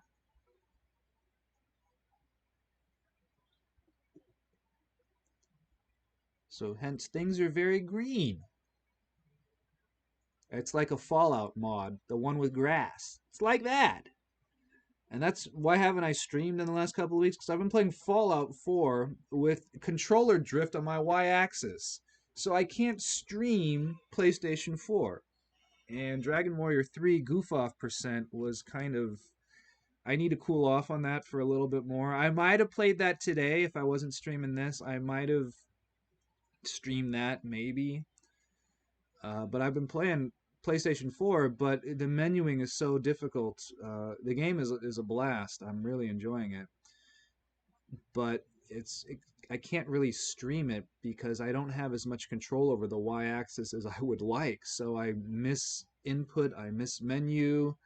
I need to replace the controller because it can't. I can't do it myself. The do-it-yourself fix-its. I don't do that. I tried resetting it and whatnot, but that didn't work out. It's been used a zillion times, zillion hours. Dragon Warrior, well, Dragon Quest 11. Kuni, Red Faction, Gorilla. Right when I start playing Fallout 4, controller goes on the schneid. So we'll have to replace it. And then I'll start streaming Fallout 4. When I'm not streaming chess like this. Haha. But this is a lot more fun to watch, believe me. This is why, when you're a trainer, when you're a coach, this is what it's all about. It's when your students, current form, whatever, when they go to compete at a very high level, it's really fun. Just to, it brings back so many memories, so many moments. It's just really special, really cool. And even if it's not a student of yours, just a kid that been around you taught at the same school but didn't know them or whatever it is, the family. It's the same thing. It's just awesome to watch the youth take charge and do it the right way. Get out of the way. Here come the kids, and they're good. Let them do their thing. Just give them the opportunity. Open the doors, let them inside, and watch and enjoy. Of course, I'm not the one playing against them. That's different. Bring a helmet. And you bring a lot of stamina. And these kids out here will grind you down. And if you leave your tactical back door open, forget it. They're on you like a hawk. It's over. So they will just grind you down. These kids, they don't. Bay Area, chess in the South Bay, these kids, they don't take any prisoners. They're hungry, especially the ones playing now. If you're playing this week, you are a hungry chess player, and hats off to you. Everybody on planet Earth playing, I realize it's incredibly difficult, and there's a lot going on. Perhaps there's other scheduled commitments or options that you had this time of year, but if you're playing, you're hardcore, and you're a go-getter. Certainly. There's nothing, I'm not saying that you have to be that way, but they are.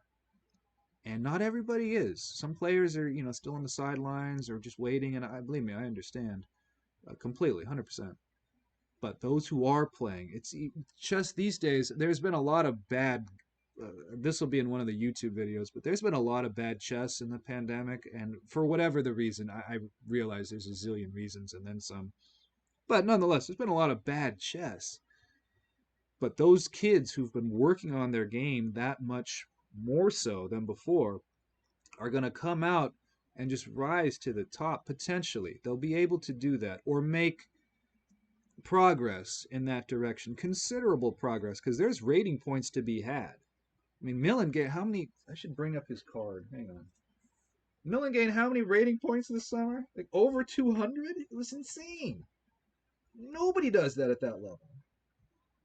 You gain 200, 300 rating points, when you're U1000, U1500, U1800, but then you don't just catapult up that high, generally speaking, but okay, let's check out Milind's USCF card here. How many rating points did this kid gain? And some of the other students have been gaining, points as well. Okay, here we go.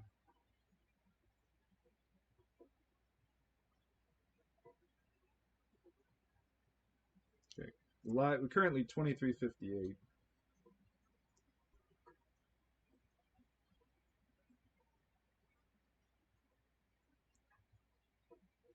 Okay, so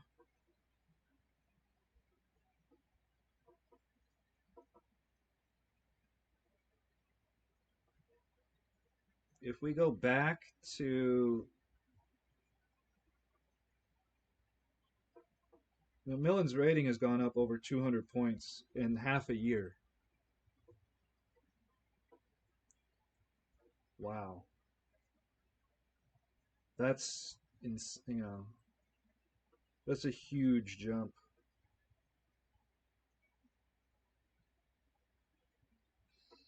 So clearly, a lot of kids, or some students, have been working on their games. Excuse me, throughout the however long it's been. But there's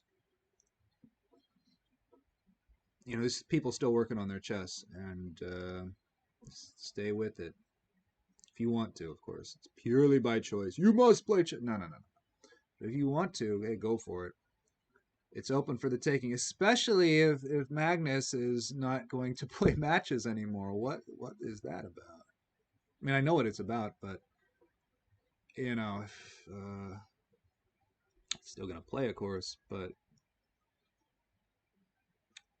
if you don't have to compete against Carlsen, things get a little easier, I would imagine. Not that any of my former students have yet, but you know what I mean. It's another space available, which will free up another space, and so on and so forth.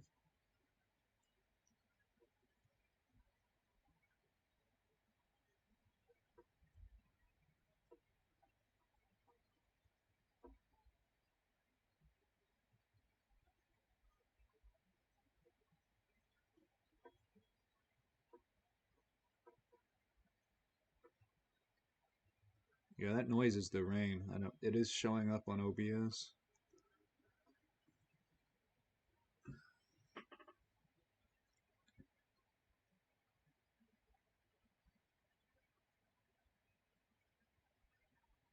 So yeah, with the initial 94, then with the A5 and the delayed knight BD2 with F5, then the knight is helping on C5. So that was another idea with the 94.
They'll have us, well, assuming things don't sway considerably, there should be a nice break after this round here. And after this game, I will take the stream down and then go back up for round 3 later today, 3 p.m. Pacific Standard Time.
Trying to make a battery.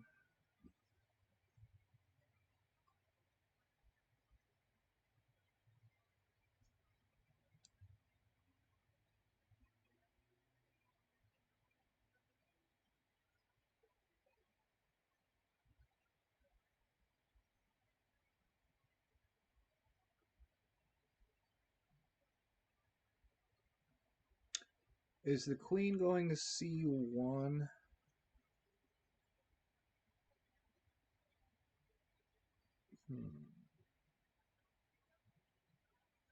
Well, with the knight on B3, it sustains A5. Then you can't go to C5. So,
How's black gonna play this moon? I don't know anything about this moon.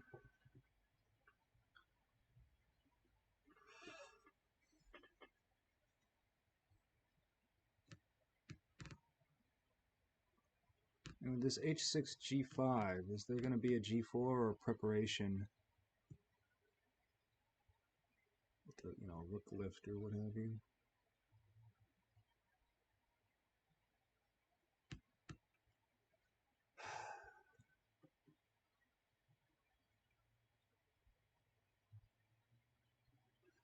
What is Milind going to do about the a5 pawn? Who's going to c1? You can't use the rook because then it's knight b3 having to sustain.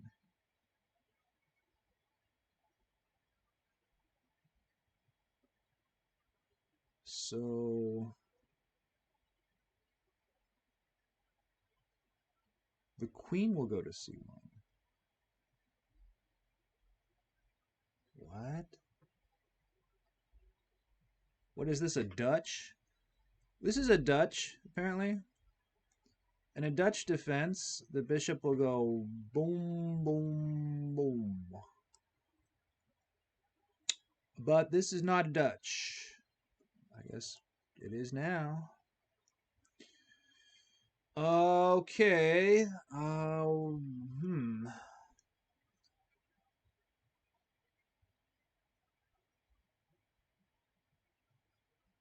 Doesn't that just give away c5 like the evaluation is saying? Knight takes, pawn takes, toward the center, knight d2, and yeah. That knight's going to b3, going to c5. c5, c5, c5, where it will be uncontested. Where is this knight going to find a home? Where is your home? No idea. They're going to need to take out the bishop in order to put it on c4? But how does it get there? Can't. Okay. Have to get to d6. It's going to take a long time for that.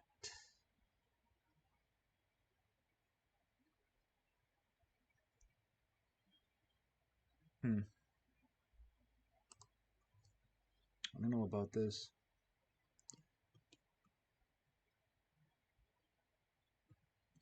This disconnects the rooks also. So if that the longer the bishop stays on e8, the worse for black. Well, maybe not. The king's rook is staying on the king's side anyways, right? Especially with all those pawn advances. Black is just not going to play a rook to c8. Is that it?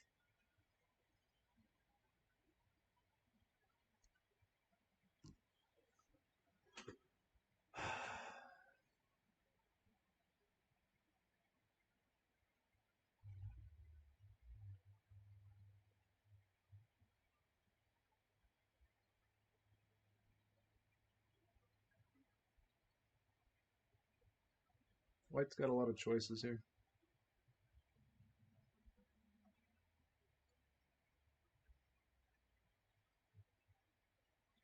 Yeah. Okay. I tell you, these kids are good. They're very, very strong. You don't make All-America twice without being pretty damn good.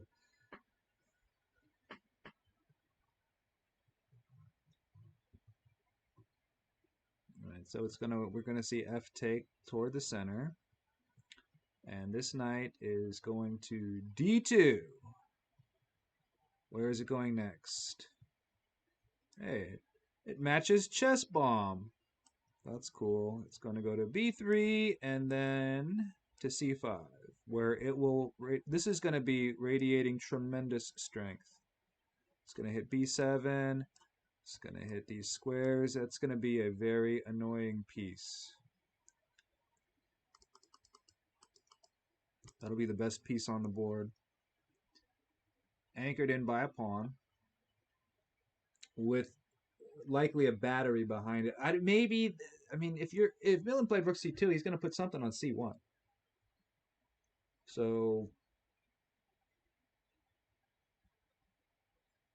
it's going to be the queen. And well, unless the knight, I still a5. Hmm. You don't want to drop that pawn. That's for sure. That's for sure.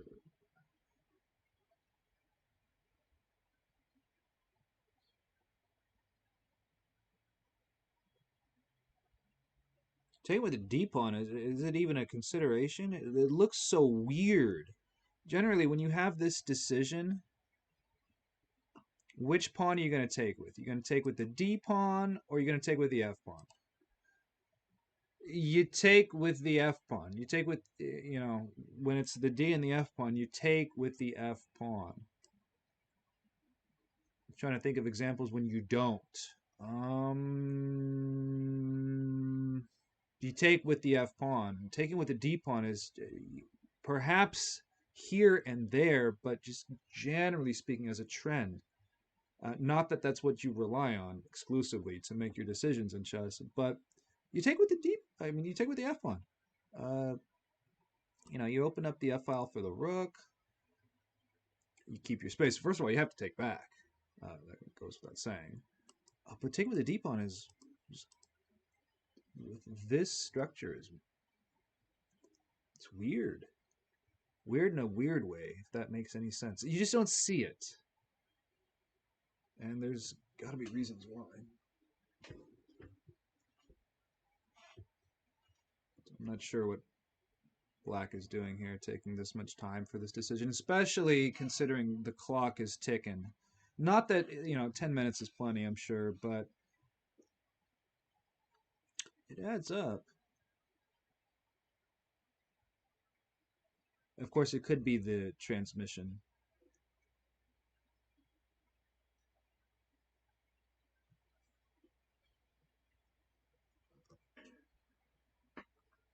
Yeah, okay. So knight d2 to go to b3.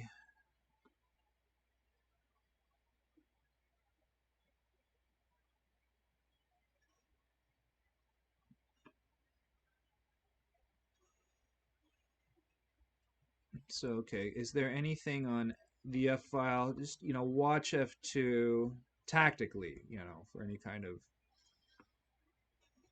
sack or targeting there.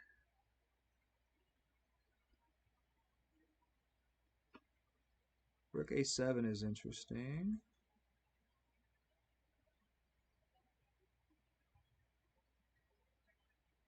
Black doesn't have anything to do. Then wait for white's pieces to improve, and then try to get lucky. I mean, white's position still plays very naturally. Very naturally. This knight's going to c5. What do you do with the queen? What do you do with the queen? Do you go to c1?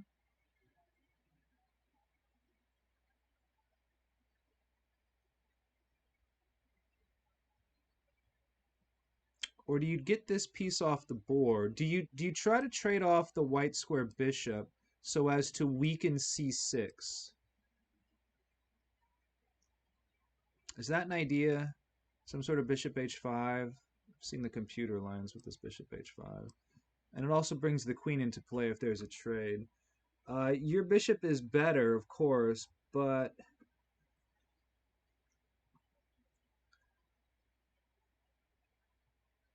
well, is the queen out of play on h5? She can come right back into play. She can come right back to e2. And you can slow play this as white. Milind can grind black down here. You don't have to do anything right away. It's black that has to do things right away, immediately, because if they just sit, I mean, there's nothing to do right away, but you're just gonna get grinded down. There's no play. When was it? Carlsen plays MVL 3 years, pre-pandemic, whenever it was, and MVL is practically 2,800 back then. He might have been 2,800 back then. And, his position just had nothing to play with. And Carlsen had a little. So Carlsen just kept playing because his opponent had nothing. And he knew that. So he just kept playing, kept improving, little by little, grinding them down. That's it. I'm not saying it's easy against MVL, or that's necessarily the case here, but black doesn't have anything to do. White's play is still coming pretty naturally. So you just grind them down. You don't need to do anything rash as the white pieces. You want to finish strong, maintain control.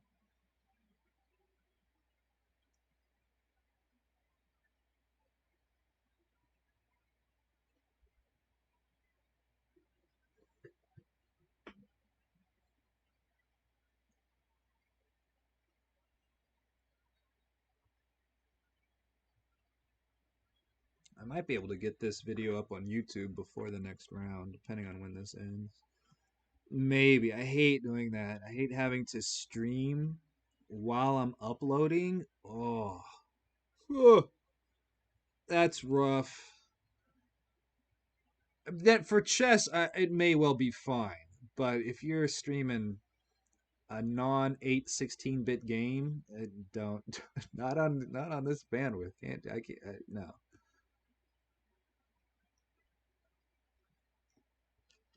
But actually, for chess, I think it might be okay. And this upload shouldn't take that long. I mean, there's what is there to upload? How many? This can't be more than a gig or two, I wouldn't imagine. But who knows? Anyways, it ain't over yet, and that's not my implication. But this is clearly white has this decisive position. It's a matter of keeping it. So okay, let's discuss this. Okay, so white is better here. We can see the evaluation, but you can see the position as well. Black just doesn't have anything to do. So what do you do as the white pieces? This is, whoops, hang on, put it down here. Oh, you can see that up there. Oh, yeah, I knew that.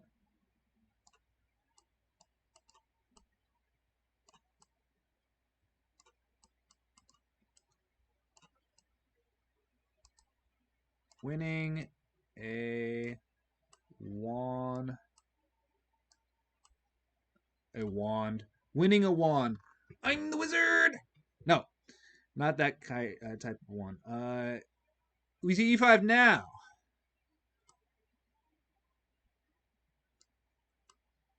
I have to work on writing with the mouse. This is pretty sloppy. That's a G. It looks more like an uppercase G, but it was intended to be a lowercase G. Wow. I don't know why that's funny. That shouldn't be funny. This looks like kindergarten writing, but I'm using a mouse, and this window's not very big. So, winning a wand game, what do you do? Well, you want to make sure you maintain all of your decisive advantages, okay? Don't give the opponent any play. So, if you have a choice to make things complicated or simple, you don't make it more complicated because you don't want to add complexity. You could miss something, they could get play. So simplify, maintain your decisive advantage, and whatever your advantages are, push those. And be patient, be persistent. There's no need to rush. Maintain full control. Patience and persistence is very important. You got to finish strong.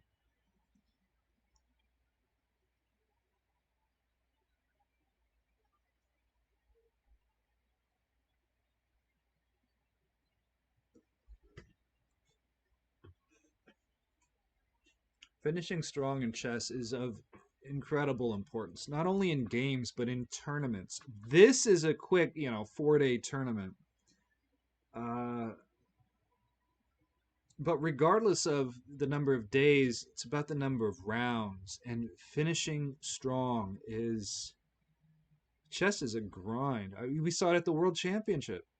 Jan starts off with a decent first half, and we know what happened there. But that's not uncommon across the board in other levels of chess as well. A lot of players will go off to a quick start You know, win the first 4 games out of 9 and then go on the schneid. It's all about the finish. You got to finish strong. Knight b3. Yeah, these moves, Milind's moves play themselves. Play themselves.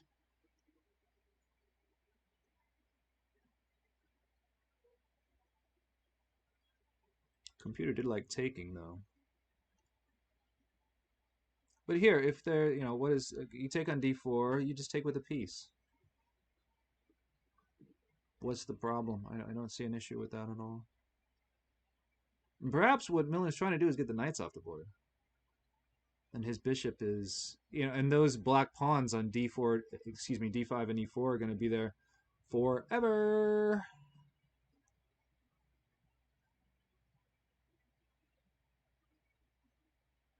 That might be what he's going to do. Milind's going to, well, assuming black took, black didn't take.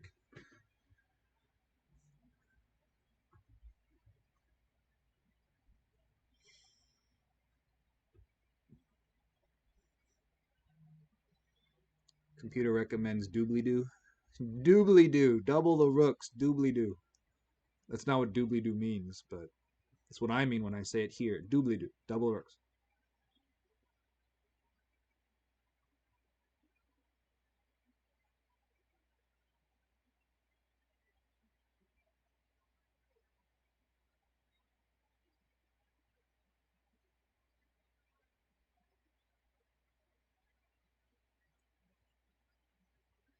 I think this could be about c6.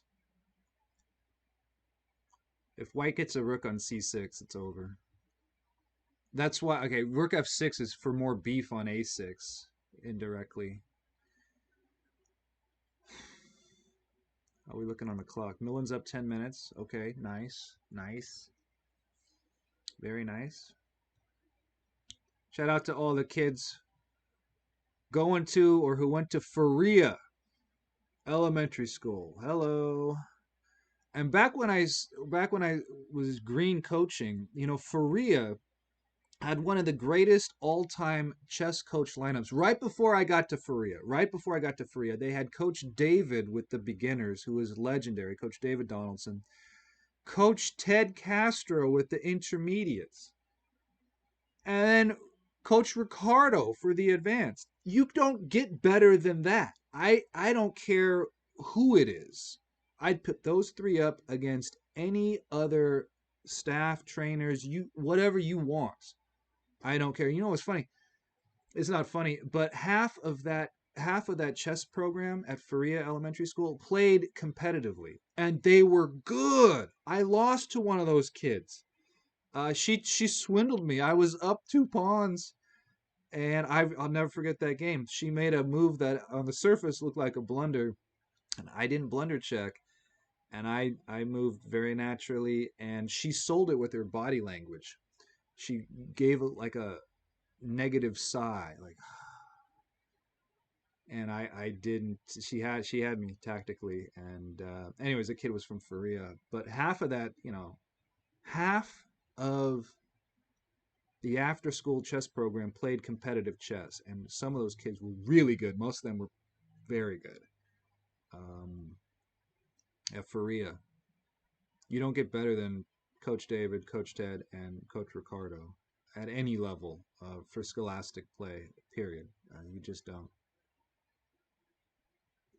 So yeah, Faria High School, not high school, elementary school. That's where Milind went. One of those schools, Faria.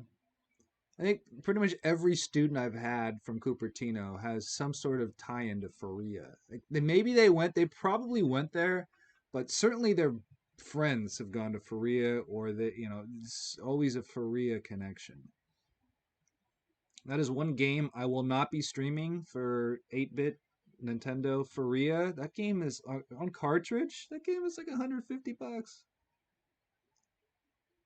It looks interesting. It looks kind of weird, but I will not be streaming Faria. Maybe I'll get an emulator, since so many students of mine went to Faria. What Bishop F1? What is that? Uh-oh.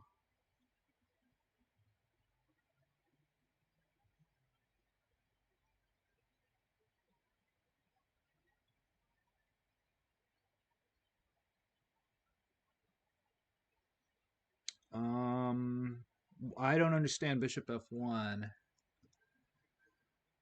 What is there going to be a...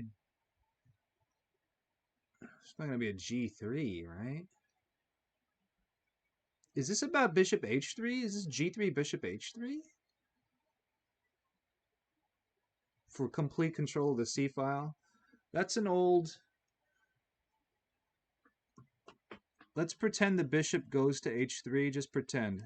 You know, we're in a time machine. We go back 500 years. The bishop can jump diagonally 1 square, as I understand it. So if this bishop was on h3, one old secret, if you want to control a file, attack the last square of the file with a bishop. Because the rook is weak to a diagonal attack. So if that bishop gets to h3, a rook would not be able to go to c8. Of course, you know, black could try to shield. But if you want to own a file, attack the last square in the file with a bishop. Because it means a rook can't go there. So maybe Milind is going to do that. Maybe? I think that's got to be one of the reasons for bishop f1. Of course, for every move, you want two. You want two logical reasons. I'm sure he has two. Although I did not teach him that. That's from Angelo Young, who trained a Wander Liang, who's playing in Vegas probably right now. Is that playing in Vegas yet? Is Vegas an hour ahead of us in California? I have no idea if Vegas is an hour ahead of us. I don't know. Two logical reasons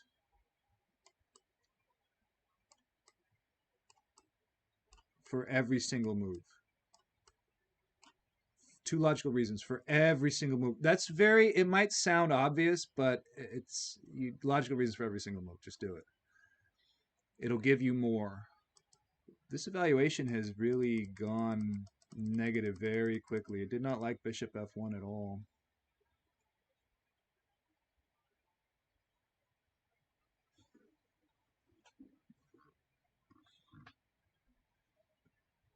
How did this evaluation change so quickly? What was left behind with this bishop f1? Is it a matter of not being able to use c6? That's not enough, right?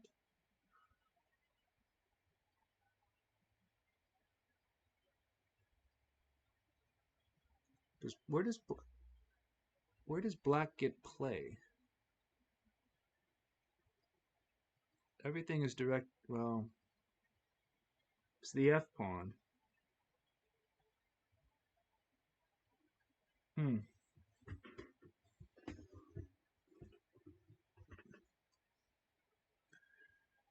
We may be in a little bit of a time crunch here. So yes, Faria Elementary School. Shout out to Faria.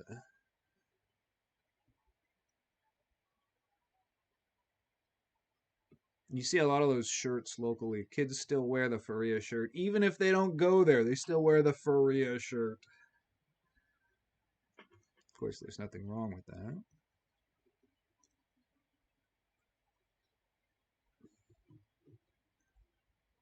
And with my chess streams, I tell you students who know me, you know me. But I tell a lot of stories. I've been coaching for almost 20 years, right here locally, and still here, still coaching. So I just tell a lot of stories in class, or on stream, whatever it is. You're gonna get stories, whether you like it or not. Hopefully, there's some sort of tie-in. But if you don't know who I am and you're watching this, you can say, "What? Where? Who?" But that's not who this stream is intended for. You're more than welcome to watch, of course. Welcome, welcome, welcome, welcome. But this is for all the students and for us to learn from, and also just for this is cool to watch. It's incredibly entertaining. Today is Monday, right?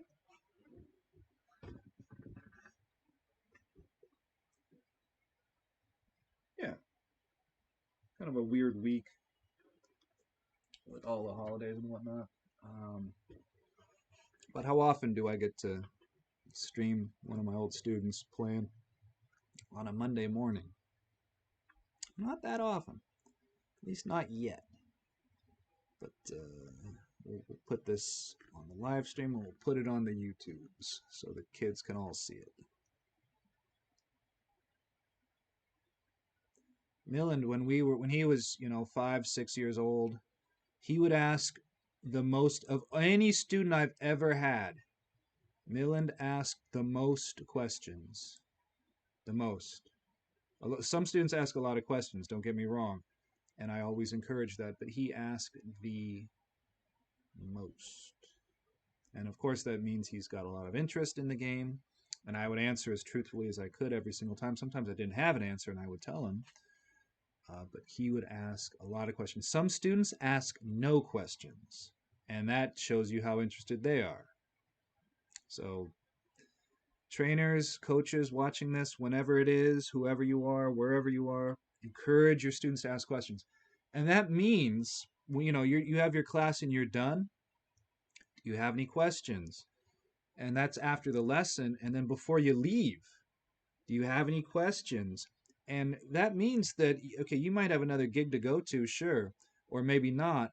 But if the kid has 20 minutes worth of questions and answer, you got to be there for that and answer those questions. And sometimes the parents don't, no more questions, no more questions. No. Let them ask questions. The more questions, the better. And answer as truthfully as you can. Because that's what it's all about. The kid's trying to learn. And they're interested. Otherwise, and it's not a matter, this is when you have a good relationship with the student, when they're comfortable enough to ask you. You're not just brand new day one. No. But you're going to want a student that's asking a lot of questions.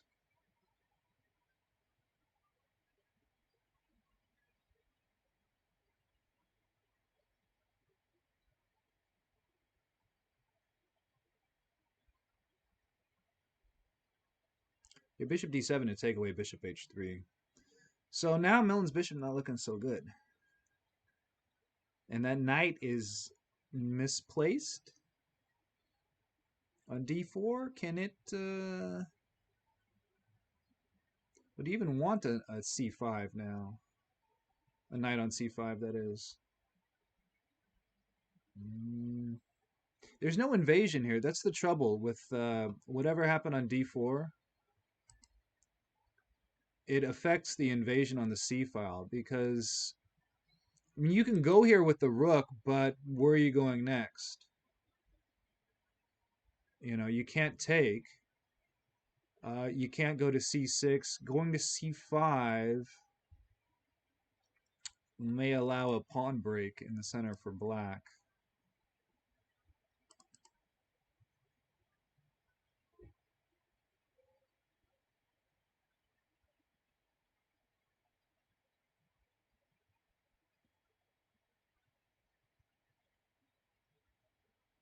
So here black is going to try to seek some play.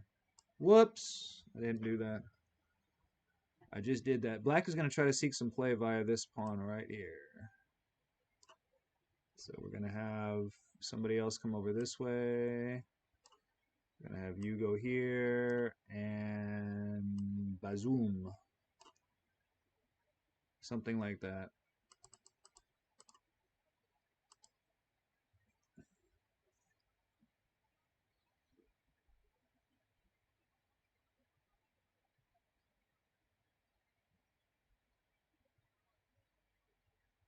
Yeah, having the C file, you have to be able to do something with it. That's the thing.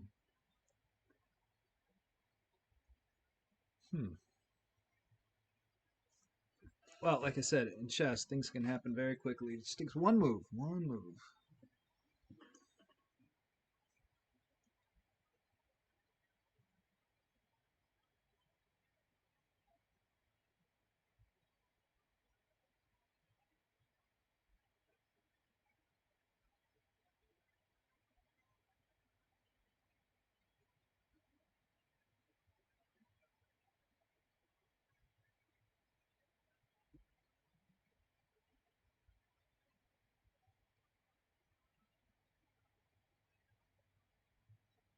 This is an against G4 idea, is that it?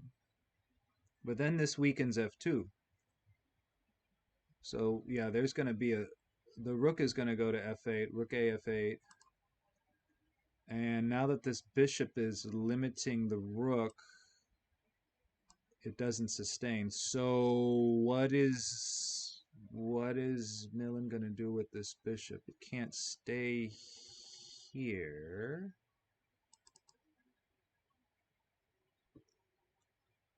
Yeah, F3, that's got to be it.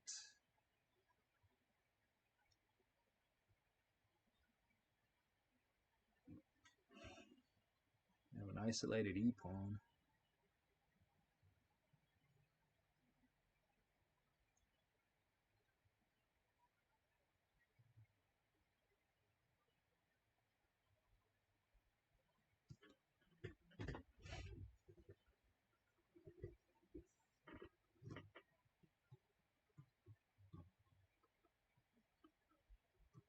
Gotta play F3 here.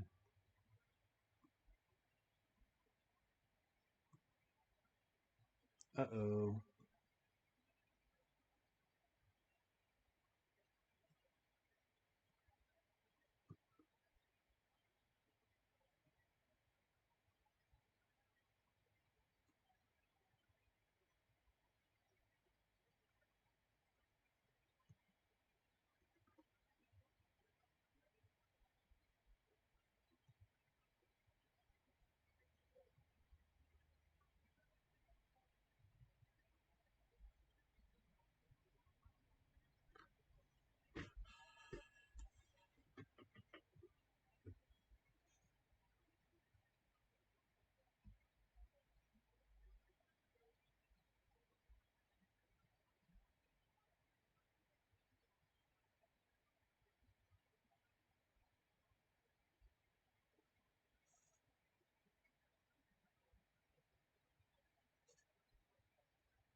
Black didn't take on F2. Well now, okay, so left behind. In this level, now once again, this is a U2100 stream, but something to keep in mind is the space. Let's write it up here.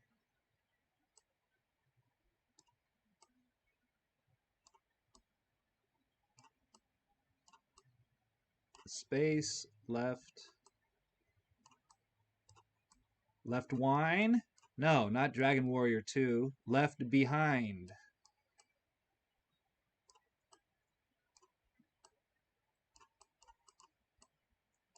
You know, you play in the open section. Your opponent's not going to... Oh, it's off to the left. But you know what I mean. Space left behind. The opponent's not going to just outright blunder. So what do their moves leave behind? Well, when the bishop goes to G4, in the previous position, when this bishop was on G4, it leaves behind C6, among other squares and whatnot. But Milind had the opportunity to perhaps play knight C6 because of the space left behind. What the move leaves behind, as in there are different piece interactions with every single move. Some of the piece interactions will change with every single move.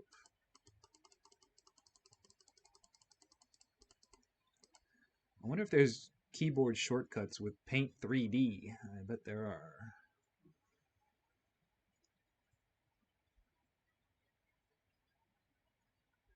Now this repetition that we're seeing, be very careful, student at home watching this. Now, if you're worse and you know it, and the opponent repeats once, it doesn't mean they're going to repeat thrice. Certainly not. So don't get your hopes up.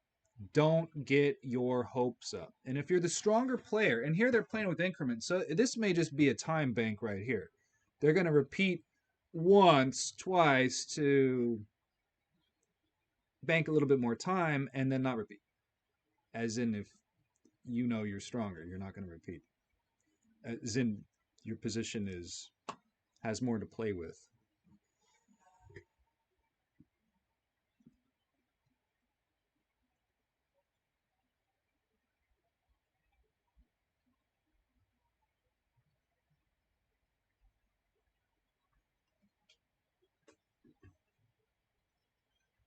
Next big tournament out here is going to be, I guess, in a couple of weeks. Continental Chess will be up in the area again.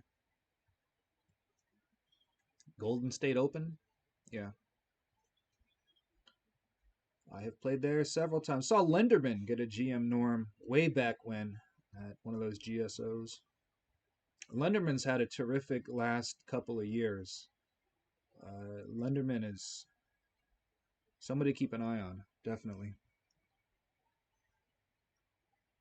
I think he's from New York State, right? It's the state he plays out of. Maybe. At least it used to be. Had a really nice couple of years. Maybe more than that.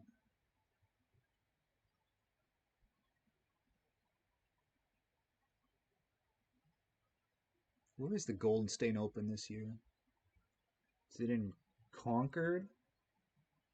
Walnut Creek? It's been in Dublin before.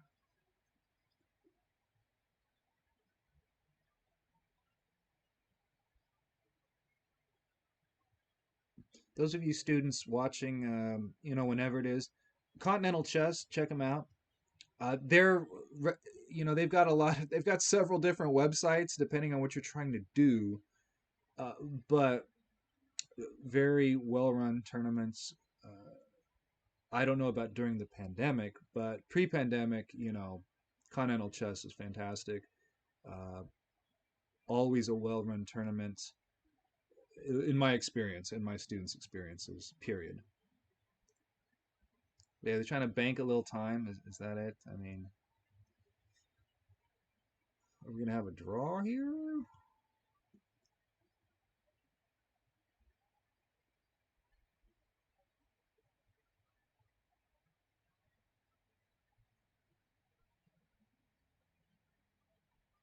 This is a middle game to study, as in how did how did the evaluation sway so quickly? And I don't have the stream set up for in-depth evaluation here. This is kind of a test stream. I wasn't really thinking I was going to be streaming this today. I might have played with the setup with the paint, so I don't have the chess base set up for any rigorous analysis today, right now.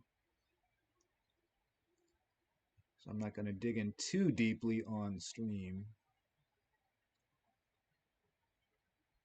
With chess base open, and I like using the paint. I need to get better with it, but with chess base and with OBS, you can't write on the screen. It's a stream. We have a draw. Okay, well, that's a middle game to go over. This game right here. There's a lot going on. But I can write on this, I can highlight squares, I can circle, I can draw lines. Now my art is pretty poor. Believe me, I know. Uh, but it allows me a lot more freedom. It's like a whiteboard. I can write whatever I want.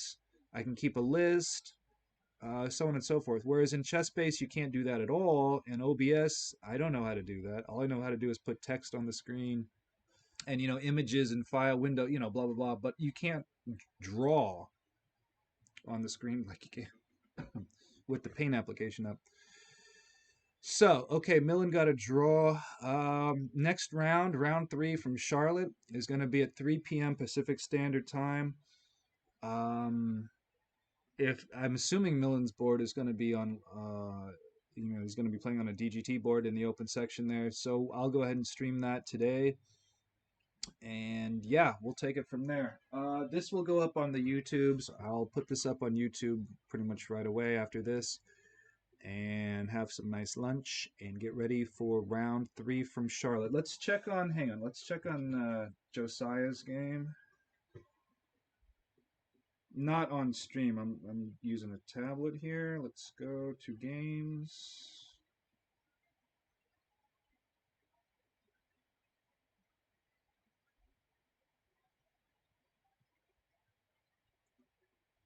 Josiah's down, but he's got a lot more time. Josiah's down a pawn. But his opponent's playing on increment.